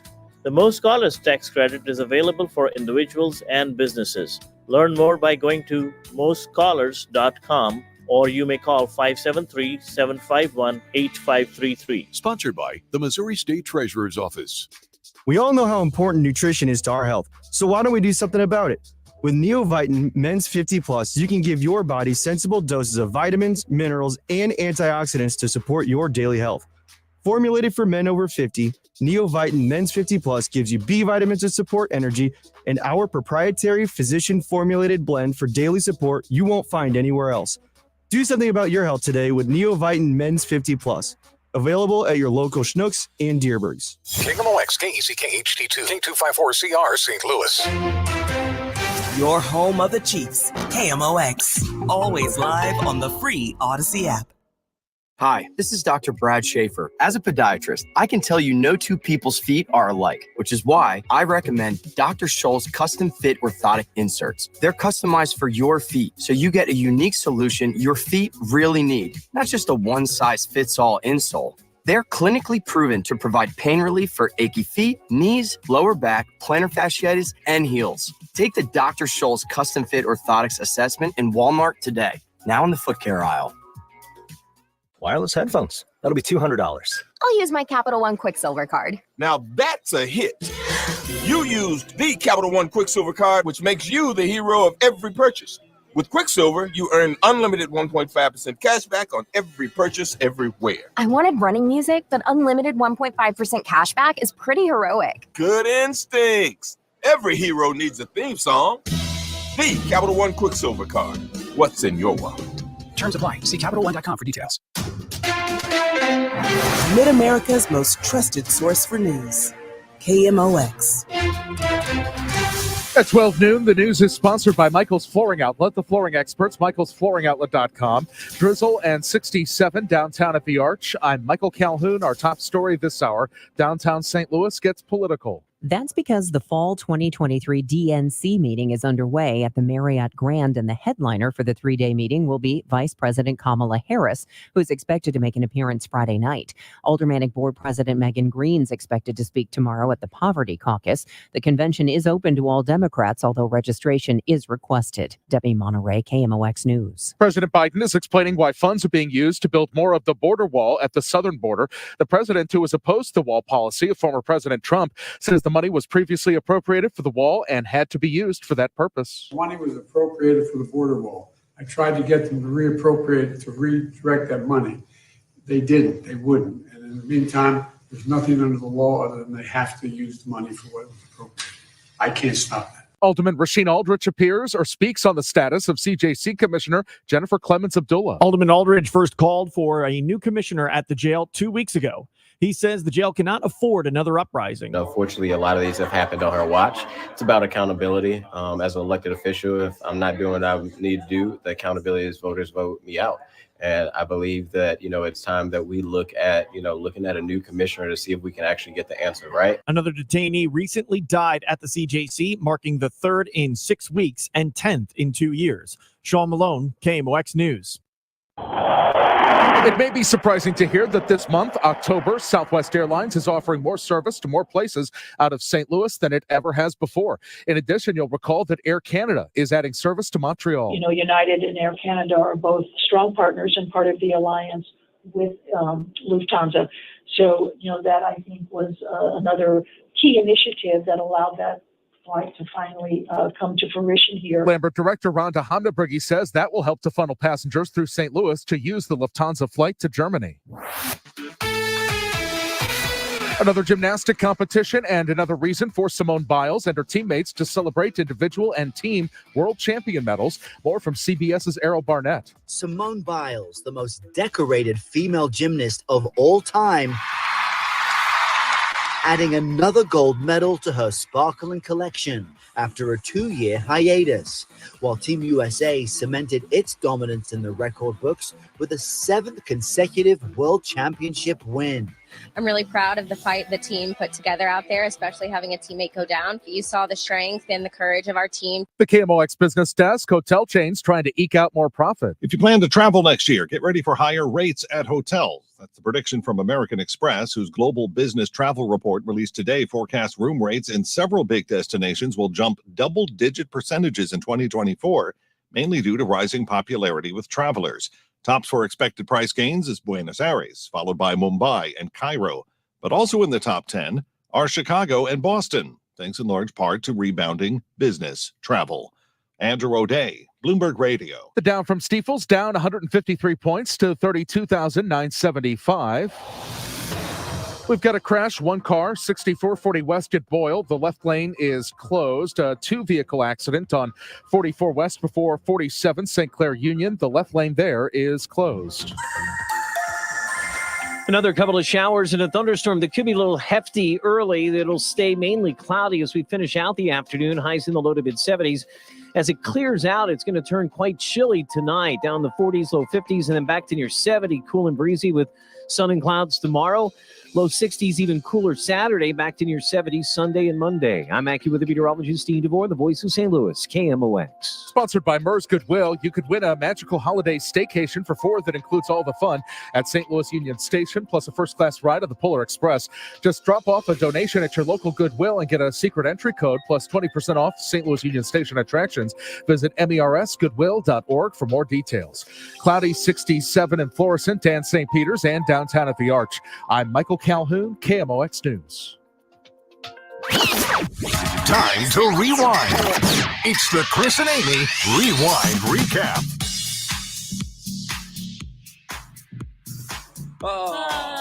We are such good friends. I was just telling Amy that about 10 minutes ago, she reminded me of a zombie because of the way she looked. Looked like you.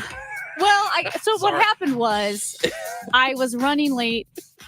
And I didn't have time to dry my hair, so you know how you throw your hair on top of your head. And so then I've been trying to dry it throughout the show, real professional like. And apparently my hair was all disheveled and flipped over while we were talking to Matt. Yeah. And then you popped your head up in a moment and you go, I have a question. And you just, you looked like you just got out of bed and suddenly had a question to ask people. It was so fun. I have a question about the playoffs. Yeah. It's a little best. Yeah. This is a complete, something wrong with us. Quick follow-up to the Mission Taco conversation. Mm-hmm. It was brought to our attention by a texter. What if Mission Taco put stuff in grocery stores? If they had products in grocery stores, would that then be an issue with Mission Foods? It's a good question. Isn't there Mission Taco stuff in stores? I don't know. Yeah, Dave says there is. I think There's there is. Mission I think Taco you could buy stuff in stores? like salsa, maybe. I feel like I think they have their own line of chips too. That's in stores. Mission Taco, not Mission Chips. Right. Not Mission Foods. Yeah. I know they have a line of chips. I think they're in stores. Look at now we're confused. Yep. Well, way to go. Way to all the lawsuit has done is create confusion. That's there was right. no confusion before until this lawsuit came about. That's a great point. So really, they started it. I would sue Mission Foods for causing confusion. We spoke to Major Garrett earlier today. We always talk to him on Thursdays just after 10:30 about all the madness happening in Washington, especially after House Speaker Kevin McCarthy was voted out. There's never been a speaker ousted in the history of our republic, ever. And the offense wasn't a crime. Kevin McCarthy didn't steal something from a department store. He didn't run somebody over with his car. He didn't murder somebody. He didn't have a scandal. He kept the government open. That was the most offensive act that led to the ouster of a Speaker of the House of Representatives. Keeping the government open. We should all just take a breath and understand that is now where we are in American politics, where the act of keeping the government fully funded and fully functioning can lead to your ouster as Speaker of the House of Representatives. When we were talking the other day, maybe it was yesterday, about how I think there are, and this might have been during the Glover Hour, but it feels like there are members, and you could say this is true on both ends of the political spectrum, but people like Matt Gaetz, I get the sense there's a little bit of anarchy in them where they want to make sure institutions don't function properly, because maybe deep down what they want or what they're trying to do is tear it down a little bit, because they think the institutions are out to get people or they're unnecessary or whatever. And that's why there's this anti-DOJ and FBI and Department of Education sentiment that exists among members like that. It's an interesting point, because I do think there are a lot of politicians who are trying to do the right thing. We heard Chip Roy getting mad at Matt Gaetz because of he is doing what you're saying he's doing. He's just Republican Chip Roy. trying to, burn it down. And it's interesting that you say that because it actually reminded me of Kim Gardner, right? She was in that position as the circuit attorney, but she did not want to do her job. She got the job so she could not do it. She got the job so she could be part of tearing it all down. And that's how it seemed, right? Because she wasn't prosecuting anybody. She wasn't doing her job. Matt Gaetz, it's like he's in Congress so he can stop the whole thing. That's where I don't know.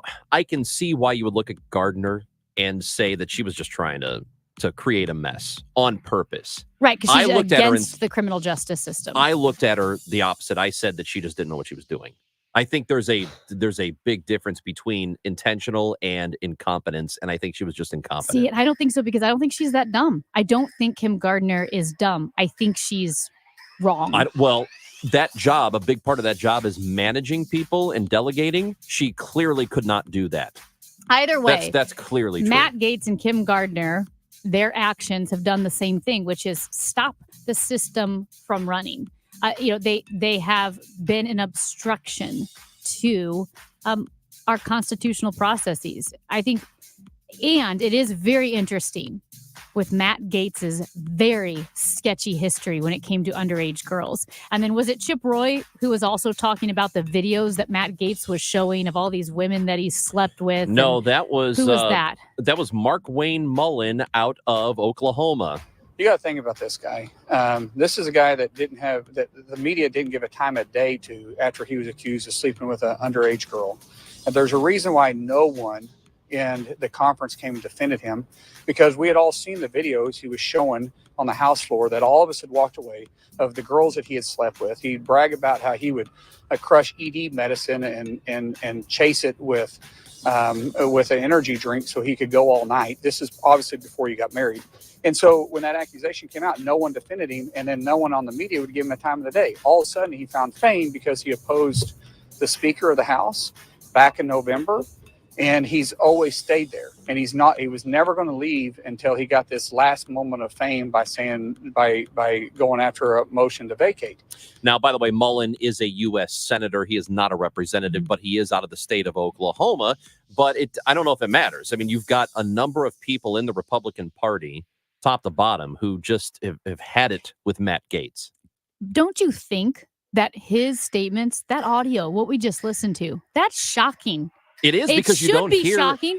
If this were 20 years ago, you'd be like, oh my God, I can't believe he said that about a sitting congressman. That would be one of the top stories, and now it's just getting drowned in a cacophony of scandal. And Matt Gaetz did release a statement on that, and I've lost the statement, but he responded to it. And I suppose if he thought any of that was wrong, he'd file a lawsuit, right? But I guess you can't if you've actually been accused of those things and those charges were dropped. So I don't know, man. Matt Gaetz' brand of politics, that doesn't do anything for me, and I think it's bad for us. And I know that you can say the same thing for liberal politicians, some of them, but Gaetz doesn't do a thing for me.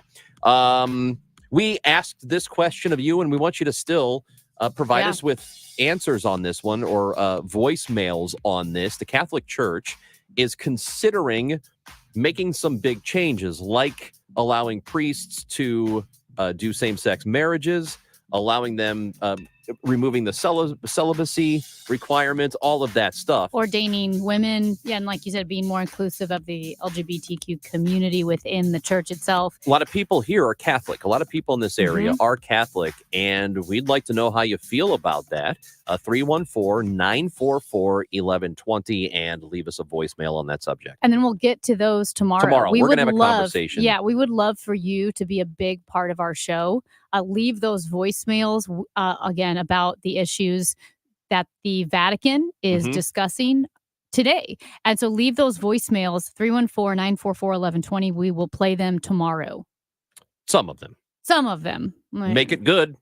Make it good, and you have a better chance. We also chatted with Annie Fry. It was the first time we've had Annie Fry on our show over in Studio B. She's at 97.1, and about her self-proclaimed strict rules when it comes to phones and social medias. Her kids, she has 4 kids, 13 and under. She does not allow them to have phones. She said, I like to phrase it as I don't like them to have the internet. I restrict their access to the internet. Of course, all of us use phones to communicate, text, and call. So there are 2 cell phones at their house that they leave charged, and that way the kids can text their friends. But they're not on TikTok, Instagram, social media, Facebook, any of that. And there are varying opinions on this, but a lot of the child psychologists and experts in the field will say that a child shouldn't have a smartphone until they're in 8th grade. They shouldn't have access to that. And that social media apps probably not until they're about 16. And what's crazy is we're talking about all these different aspects, like, yes, the mental and emotional health. We've talked to the Center for Countering Digital Hate and how they've studied how algorithms on TikTok and Instagram are designed to provide harmful content to kids. They call it deadly by design, whether it's self-harm, eating disorders, suicidal ideation, just really awful things. Right. So there's that side of it. There's also, if you're very young and you're looking at screens, we are still learning how screen time affects the development of the human brain. And like Annie Fry, I think it was off the air, she said, I think we don't even know the harms that are going to come from this. And the way I view it, it's like we're the Titanic and social media is the iceberg, and we've just hit the iceberg, and we know it's not great, but we don't know what's coming. That's how I feel like we are with these smartphones and social media and kids specifically, that we've hit the iceberg and we have this vague feeling that maybe we're taking on water. Yeah. And I think it's going to be worse. And by the way, we did mention, and actually Annie mentioned the story of the young boy who was in high school and thought he had met a girl online, and this person asked him to send videos or photos, and he did. And it turned out to not be a young girl. It was somebody from another country that was planning to extort him and said, hey, if you don't give us this amount of money, we are going to tell your parents. We're going to tell everybody you know. We're going to ruin your life. And he ended up committing suicide. We talk a lot about the dangers to young girls. What the FBI is trying to inform people that the threat exists for young boys in a much bigger way than any of us realize. So you have to be on top of it with your kids. And by the way, if you suspect that something like that is going on, the FBI wants you to contact them, because this is exactly the kind of thing they do. Yeah. So FBI.gov, and there are resources for you there, FBI.gov. Right. Because for young girls, which we have focused on so much, a lot of the predators online with girls, it's services, it's trafficking, it's videos, right, for sex reasons. For boys, it's these adults posing as young girls. They're getting images or videos and then blackmailing them. It's sextortion is what it's called. So for boys, it's their ability to go to the quarterback of the football team who thinks he's texting with a young girl or sending messages to a girl, and it turns out that they're going to blackmail him or ruin his entire life. And they said that's exploding across the country. That's Amy Marks Coors. I'm Chris Ranji. The NFL, as you know, has been just having a field day with Taylor Swift and her relationship to Chiefs tight end Travis Kelce. Maybe a little bit too much? Well, guess who thinks you might be right? Maybe it is a little bit too much. We're going to hear from a couple of guys who might agree with you. That's next on KMOX. We go where you go. 1120 AM, 98.7 FM, KMOX.com. Lombardo Homes is known for their quality, luxury, and customization in home building. But did you know Lombardo Homes can build on your property? They can. Whether you're interested in a home on acreage or a teardown in St. Louis County, Lombardo Homes Build on Your Lot program. Anywhere Lombardo has the tools and expertise to evaluate your property, recommend floor plans and options, provide pricing, and build the home that best fits your needs, on time and on budget. For more information about Anywhere Lombardo, visit lombardohome.com. Join us at Odyssey as we all do our one thing, together millions of things for our planet. As autumn temperatures get cooler, here are some simple things you can do to help out the environment. Remove any window air conditioners. Check window and door seals for proper insulation to keep heat in and cold air out. And replace the air filter in your furnace to keep it running at peak efficiency all winter long. When we each share our one thing, it becomes 100 things, 1,000 things, 1,000,000 things for our planet. What's your one thing? The Social Security Trust Fund could run out of money in just 10 years. Does this change when you should file for your benefits? Don't miss Your Retirement Professors, Saturday afternoon at 1 on St. Louis's News Radio, KMOX. AMCO presents Bet You Didn't Know. Bet you didn't know that your car's transmission is made up of 800 pieces. Also, bet you didn't know that AMCO's fixed over 40 million transmissions and that AMCO offers a nationwide warranty. AMCO offers easy payment plan options for most any credit situation, so you can fix it fast and pay it off slow at AMCO. That's AMCO, AA, MCO. And paid for by Linear Marketing Group. Are you drowning in debt? Are you struggling to make minimum payments? Did you know that on average, a household with at least one credit card struggles with over $17,000 in credit card debt? If this sounds like you, know that it's not your fault. Credit card debt happens to good people. Credit card companies lure you in with low introductory rates and low minimum payments. Before you know it, you're in over your head. We've helped thousands of good people just like you become debt-free with our Debt Reset program that will dramatically reduce your debt down to a fraction of what you owe. Our Debt Reset program is customized to get you debt-free in as little as 24 to 48 months with one low monthly payment. If you owe over $10,000 in credit card debt or even personal loans, call 800-527-5199 now. There are no upfront fees or out-of-pocket expenses. You don't pay a dime until we succeed. Call now to see how the Debt Reset program can work for you. 800-527-5199. That's 800-527-5199. Again, 800-527-5199. Postseason baseball is here, and how teams show up at each game will decide their fate and our next world champion. Who will deliver? Who will steal the show? Who will go above? And who will go beyond? The answers will be revealed one pitch at a time, and you won't want to miss any of the action, especially as we find ourselves asking one final question. Who will be the one? Go to MLB.com/postseason to find out where to watch. Major League Baseball trademarks used with permission. KMOX, the 2023 Large Market Radio Station of the Year, recognized by the Missouri Broadcasters Association. KMOX, we were built for this. It's Chris and Amy on KMOX. Hey, yeah. I know you hate Taylor Swift because Well, it's unreasonable It's how much not you that dislike her. No. It's not that I hate her. Yeah, you do. I don't understand the phenomenon. If she were just a normally famous person, it would be fine. We wouldn't even be talking about it. But it's not. She is unlike the phenomenon surrounding her is unlike anything we've ever seen. Well, people are interested in her. Yes, a lot they of are. football fans say they are not, and they're sick and tired of all of this. Mhm. Maybe it's a lot, It is right? a Every lot, time right? she goes to a game, she was in New York to watch Travis Kelce and the Chiefs play the Jets. Prior to that, she was in Kansas City to watch the Chiefs just stomp all over the Bears. So she's been in attendance the last couple of games, and if you were watching those games, Mm-hmm. there's no way you didn't know she was there because they showed her like every 30 seconds. Well, Travis and Jason Kelce have their New Heights podcast that they record every week, and they talked about it. Guess what? If you don't like this Taylor Swift thing, yeah, not that they hate it, but Oh. they might think it's a little much. Is the NFL overdoing it? What is your honest opinion? Not I think take everybody's away just like your overwhelmed. feelings for Taylor. What is your honest opinion on how the NFL is treating celebrities at games? I think it's fun when they show who all is at the game. I think it brings a little bit more to the atmosphere, brings a little bit more to what you're watching. But at the same time, I think they're overdoing it.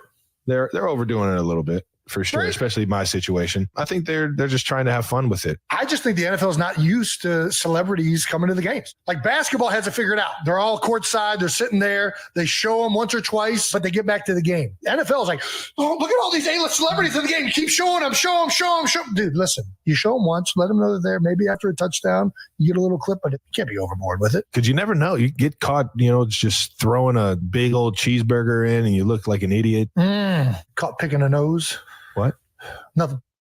So maybe the Kelce brothers Mhm. like it, but they don't like it so much. Maybe they think that the NFL should tone it down a little bit. Here's what I'm going to tell you.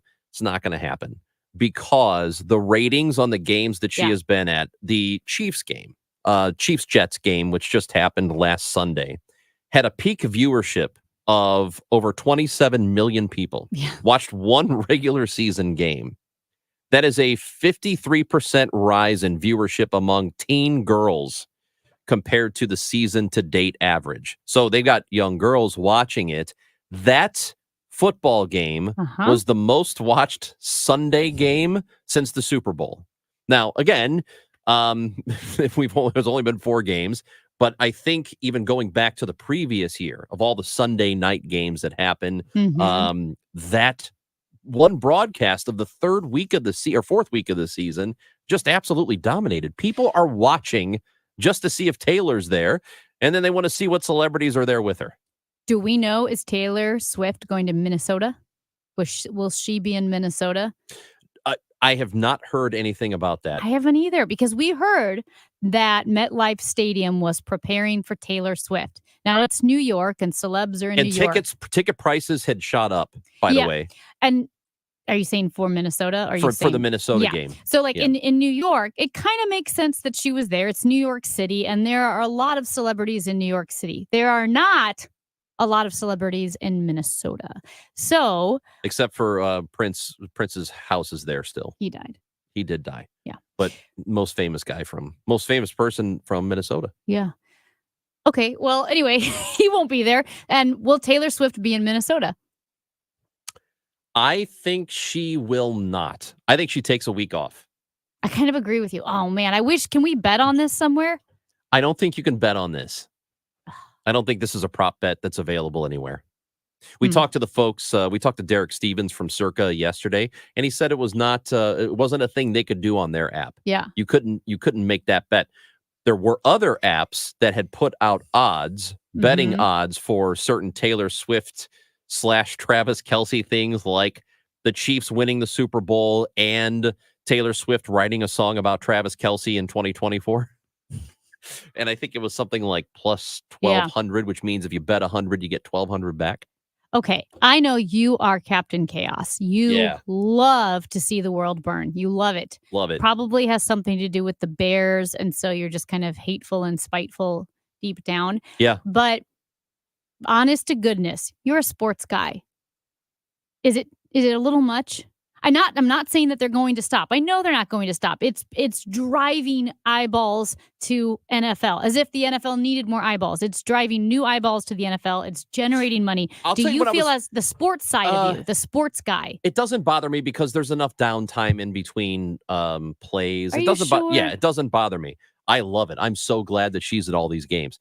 I'll tell you what did bother me is in week 1 when the Bears-Packers game happened, and Jordan Love, who's the Packers quarterback, all they did was show his mom after every snap. They kept showing his mom in the crowd. And I thought, okay, it's nice that mom is there, but why do I have to have an update on what she's doing after every single play? It's his mom. I don't care about his mom. Taylor Swift, on the other hand, there should be a Taylor cam. There should be an inset. In the video feed. No. In the video feed while you're watching the game. Yeah. In the upper right, upper left. I don't actually put it in the center of the screen. I don't care. There should be a Taylor cam where it's just a camera on her at all times up in the suite. And you're watching to see what she's doing, what she's eating, who she's talking to, who she's chest bumping and high-fiving, what kind of gossip she's covering her mouth and talking to the person next to her and, gossiping. I need to see all of that. Here's a text message that says, you could text us 314-436-7900. Come on, Amy. You really don't get why Taylor Swift is so popular? I'll tell you, and I'm a man.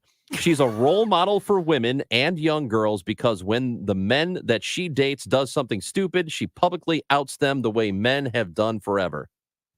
I mean, I guess it's That's kind true. of in a That's true. a Timberlake, weepy for kinda way. example. Timberlake with Britney Spears. Remember, he was, putting their stuff out on the streets, and it kind of ruined her for a little bit. I mean, I guess if that's that's admirable. This texter says idiots are interested in her. Come on now. Come on. that's I true. love Taylor Swift. Let's I go. love myself. I love myself a good feel sorry for me song. We'll and see what- she's the best at that. We'll see what George Mahey from St. Louis Magazine, food expert, restaurant expert, says and thinks about Taylor Swift. Hey, what restaurant would he take Taylor Swift to if she came to St. Louis? He IHOP. won't. We'll find out next IHOP? on KMOX. Following the Dave Glover Show at 5 o'clock, it's Total Information PM. Hey, I'm Michael Calhoun. Check in with Kevin Wheeler and me for the latest news and information. Roger covers your commute. Dave Murray's got the forecast. Matt Pauley has sports. We'll take deep dives on local issues and help you be a smarter consumer. At 5:30, the CBS Evening News helps you understand what's happening around the country and the world. Total Information PM at 5 o'clock, right after Dave Glover on the trusted voice of St. Louis, KMOX. Do you know the secret to losing up to 1 pound of fat every day? Hi, I'm Dr. Michael Glickert with St. Louis Weight Loss Secret, and I know the secret.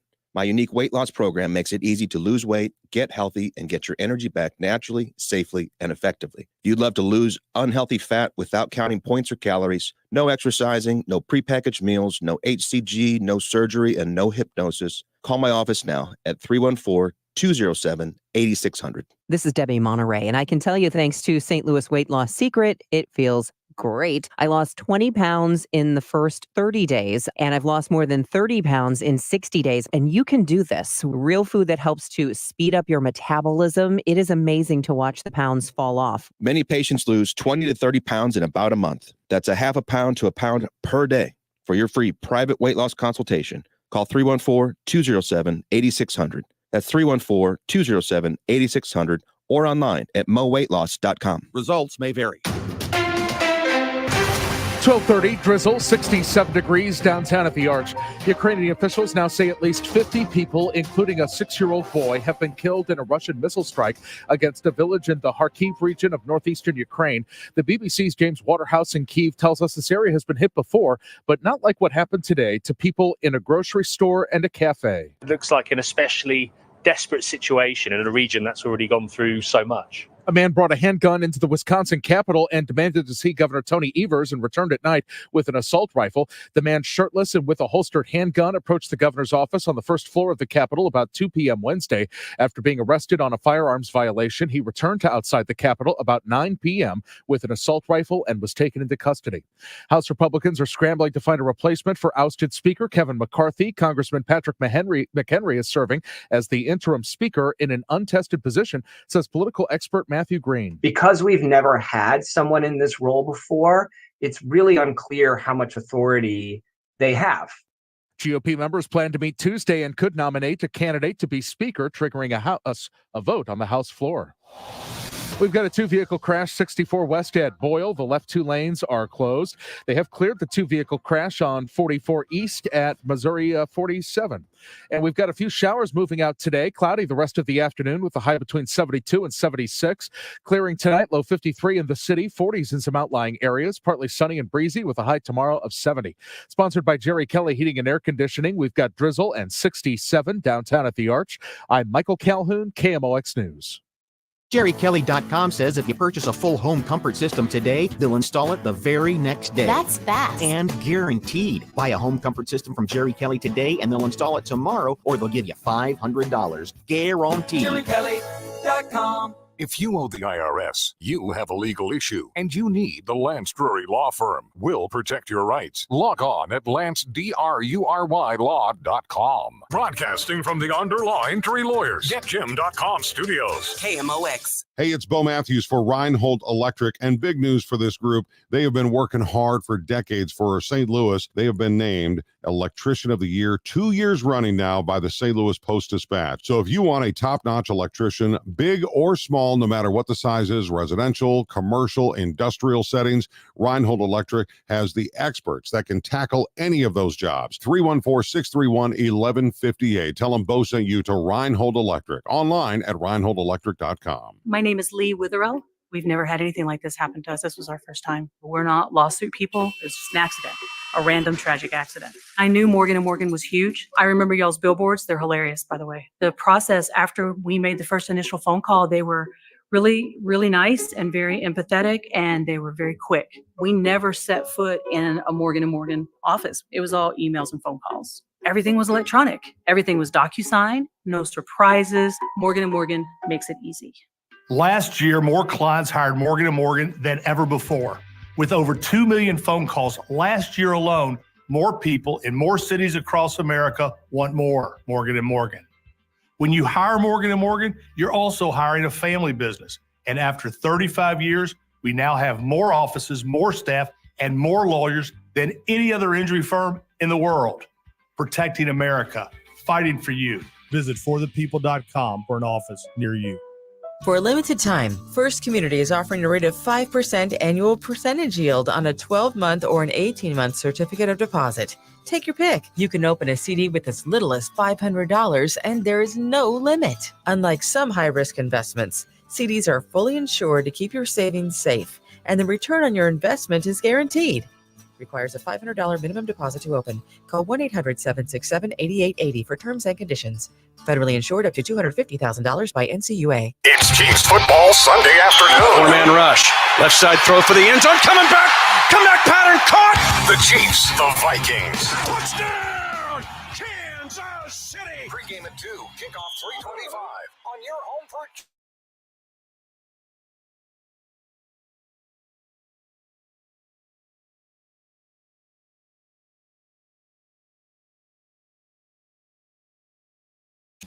Good to have you with us today. Quickly, before we get to George Mahey, who's in studio, a couple of things here. One, Bob Dylan is from Minnesota, and you could argue that he is more famous than Prince. I think that's a great question. He was in town last night. He was in town last night at Stiefel.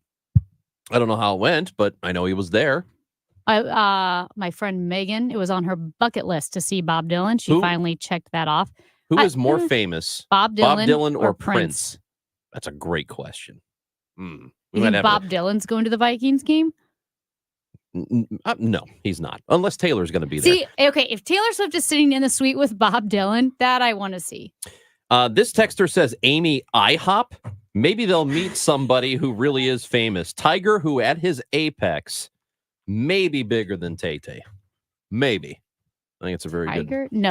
Tiger Woods. No, Taylor Swift is bigger than Tiger Woods. I think so. Way bigger. I think so. And worth more. He's not dead. Well, he's got a lot of cash. He's doing pretty fine. Not as much cash as Taylor. I bet he does have more than Taylor Swift. No. By a lot. He's got a clothing line. She's going to be a billionaire. But he's been doing this for 20 something. Well, she's been doing it a long time too. Anyway, George Mahey from St. Louis Magazine. He's the dining editor. He's the smartest guy in the room. Yeah, thank you. And you know what? Taylor's new tour, the Eras tour, is going to net. Did you read it? 1.4 billion? I heard 6 billion. It can't be 6. I thought it was one. Maybe you're right. I thought it was going to generate 6 billion. Oh, it maybe could be generate that. It 6 billion. Okay, but George, still, that's a good number. You are going to have to walk the plank. So you have 2 seconds. Taylor Swift is in town, and they go, "Oh my gosh, we need George Mahey to take her to a restaurant." I would take her to the restaurant that Drake went to 3 nights in a row. I know what it is. Louis on Demand. Louis on Demand. Oh yeah, that's right. And when that happened, and it was very under the radar, and nobody says anything, and Drake managed to get in there for 3 nights without people going crazy.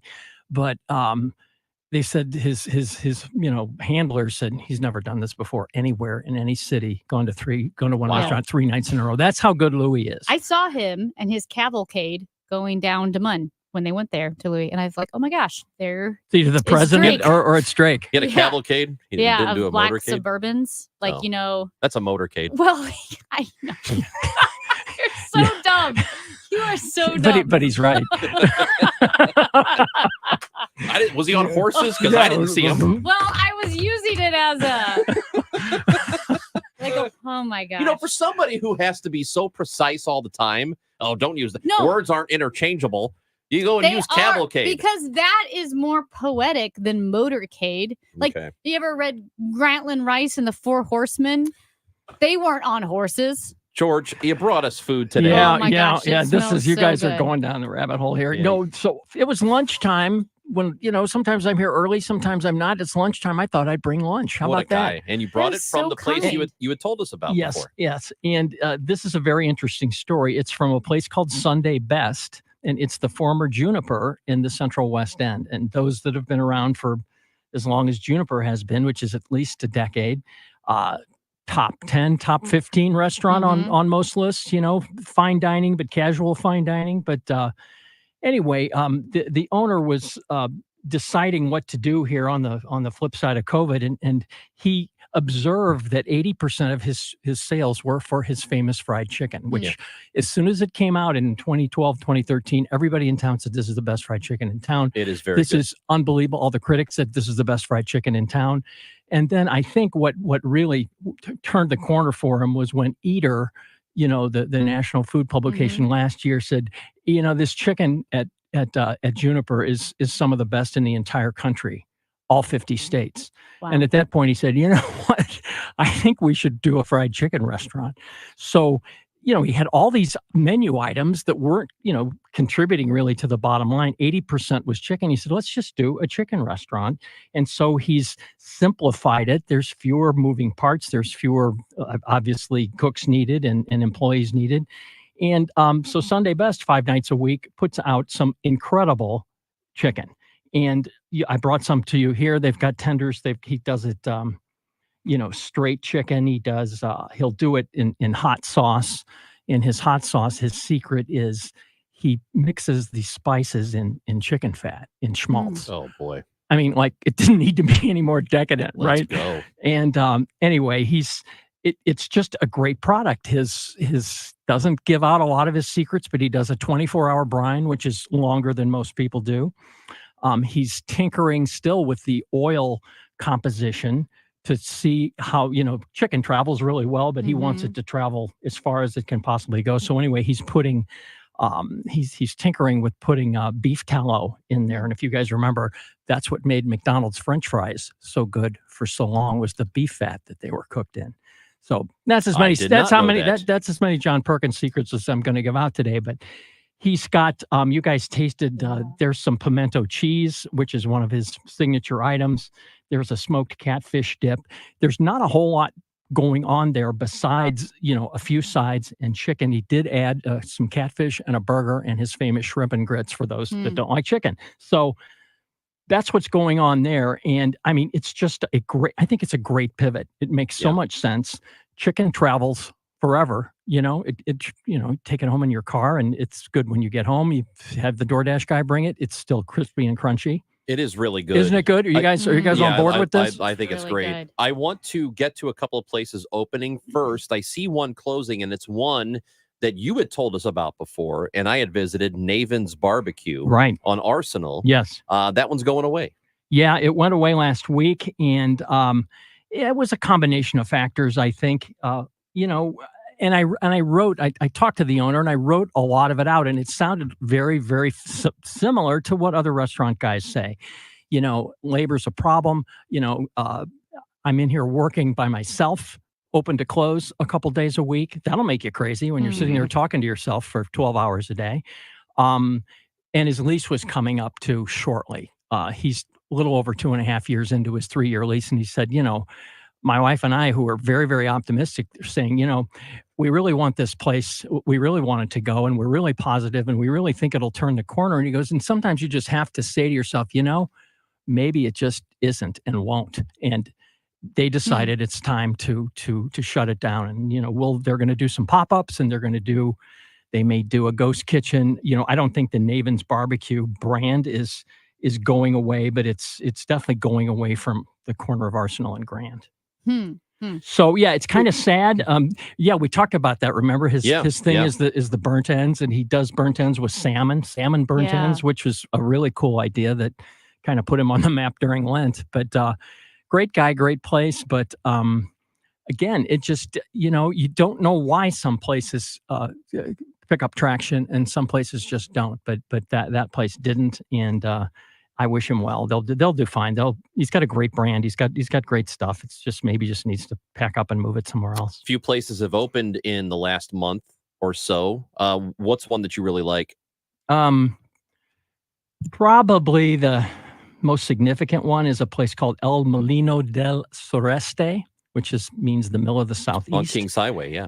As in southeast Mexico, as in the Yucatan Peninsula, where Cancun and Tulum and all those places are. The two owners grew up down there, and they now live here. And they grew up, eating grandma's Mexican food, real life, authentic Yucatecan. That's the correct word I learned. Anyway, they just opened this place up on South Kings Highway a couple weeks ago. They just opened for lunch this week, and the thing that's unique about them is they've got a big masa mill in the front window that they grind all their heirloom corn, red corn, blue corn, white corn, yellow corn, all these incredible corn varieties that they seek out. Consequently, they're making the best tortillas in town.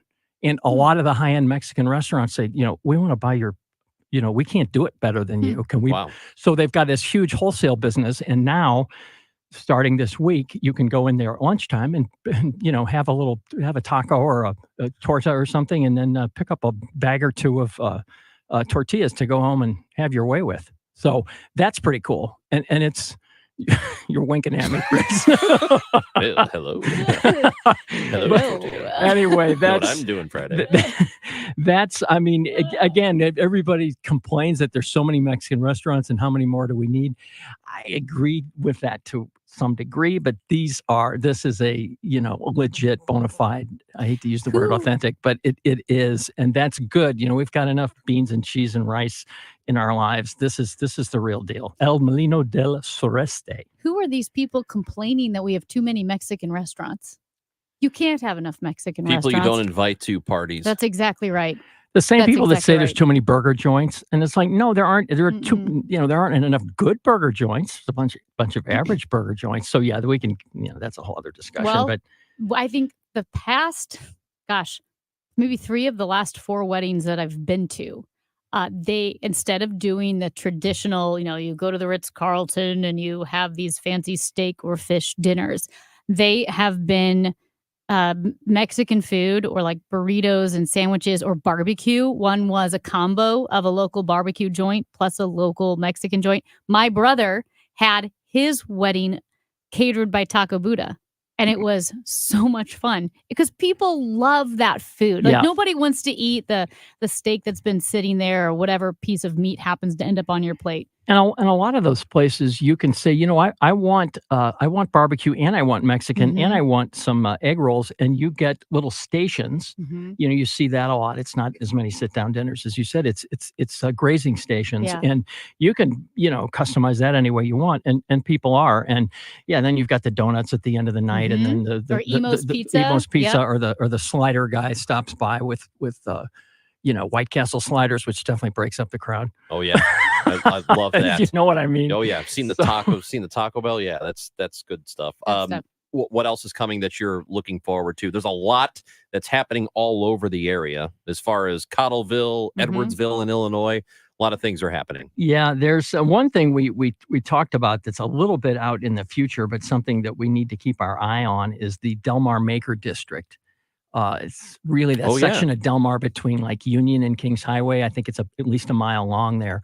And it's, a bit underutilized. And but all of a sudden, a couple months ago, Ben Poremba announces that he's going to move his 3 restaurants from Botanical Heights, all 3 of them, to the Del Mar Maker District, which is huge news. So Elia and Olio and Nixta in 2024 are all going to be there. And he's got a restaurant, one that is being built for somebody else, and they defaulted. Anyway, he's going to have his 4th restaurant that's going to open before any of these 3. Wow. That hasn't been disseminated yet, but it will soon be. But anyway, people ask me, what's the hot spot in town? Where are all the hot restaurants going? In 2024, it's going to be that Del Mar Maker District, largely due to the efforts of Ben Poremba. So that's pretty cool. What do you know about, there's a coffee place across from it, Brew Tulum? Yes. What do you know about that? I've been curious to try it. It's highly recommended. I mean, it's strictly Mexican coffee, 100% Mexican coffee. The owner is,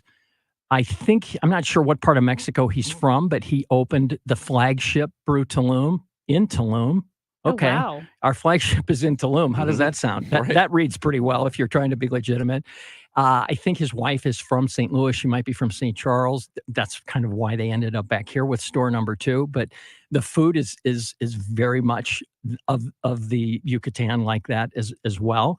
And the coffee's great, and the people are friendly. It's a really cool experience. It's different than any other coffee experience in town. And like I said, the food is excellent. You'll see some things like, you need them explained to you because you won't be familiar with them. But yeah, awesome. check that out. Anyway, that's in that same district. And They were kind of the flagship. They weren't the flagship. They were the first place that I know to to open up shop there. And all of a sudden now this place is blossoming and booming.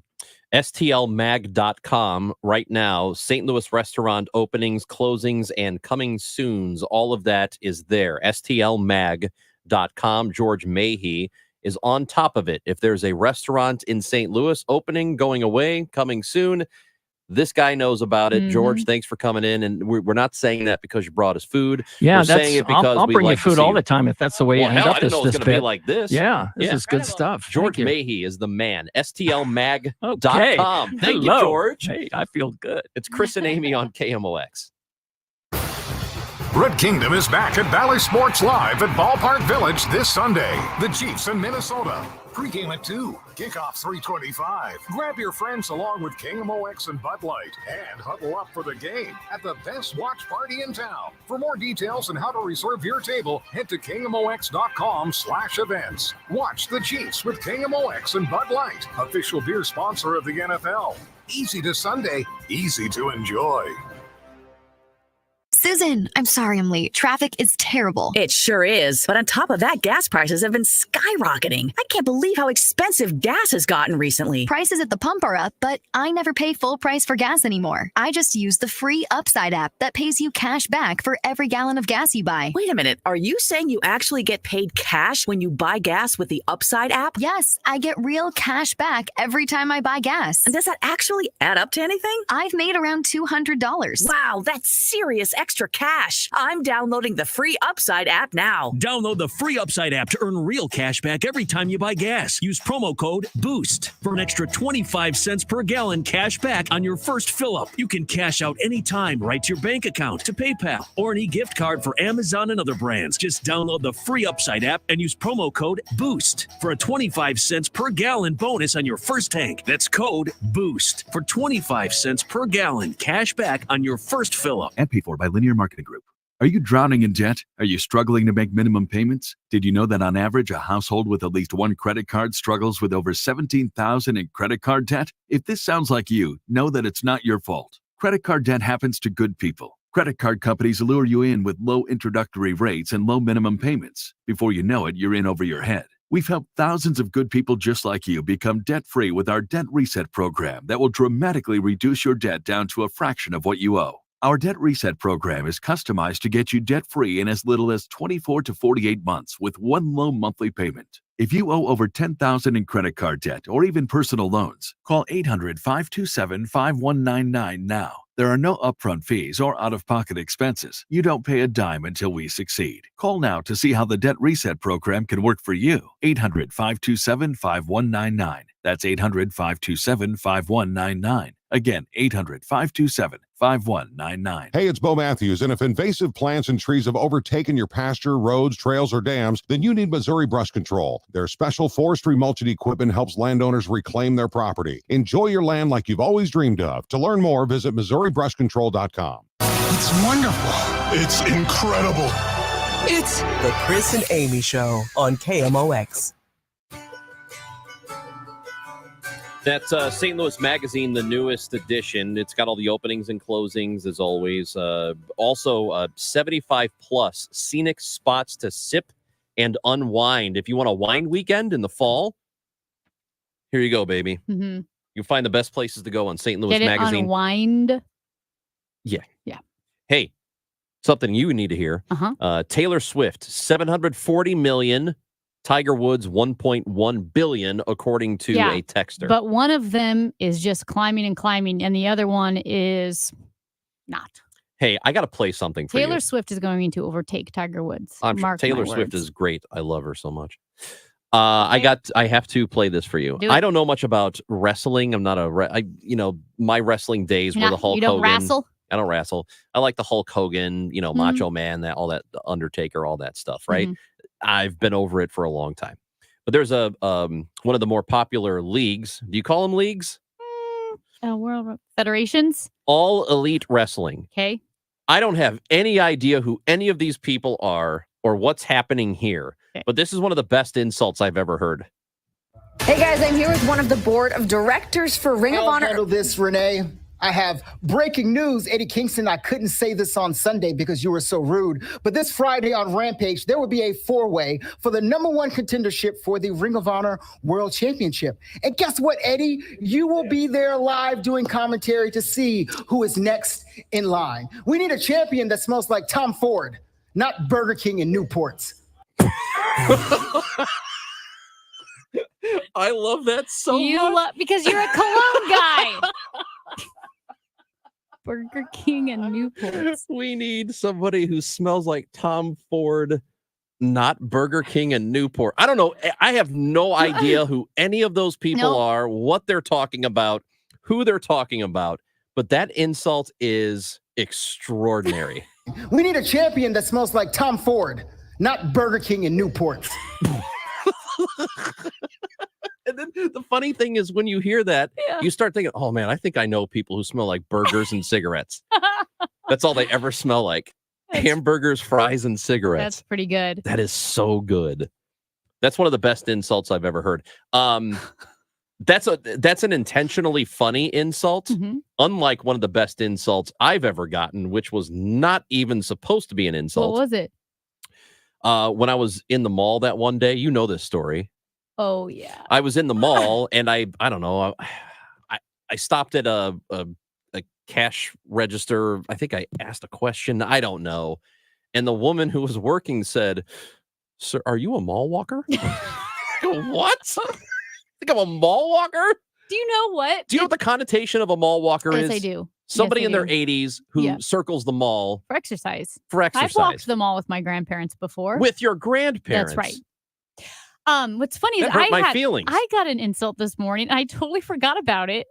Well, I had two. One, I got out of the car because I was rushed. I wanted to grab coffee with my friends who were running, and I didn't even get to run. So they finished their run.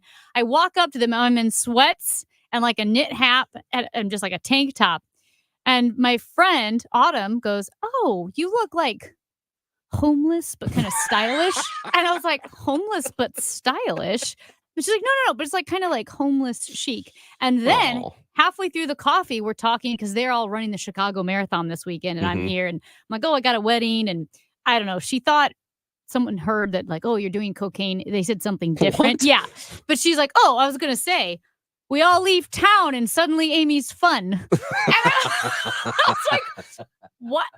What?" Also from Autumn.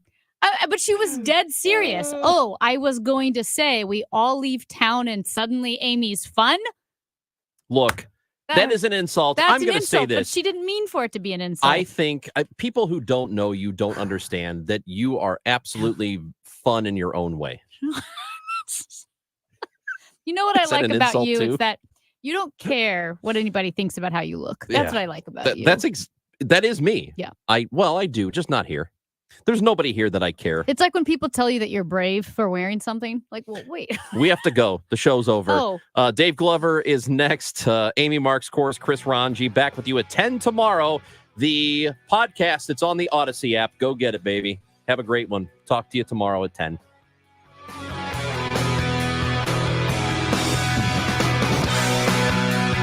We need a champion that smells like Tom Ford, not Burger King and Newports. Biggest piano sale of the year is being held at the Muni Opera October 12th through the 15th. Hi, this is Kathy from Lacefield Music. And every year, Lacefield Music loans Yamaha pianos to the Muni for use in the rehearsal rooms and their performances. The Muni is the largest and oldest outdoor musical theater in America, and Lacefield Music is proud to support the Muni for their piano needs. Both floors of the entire Muni rehearsal building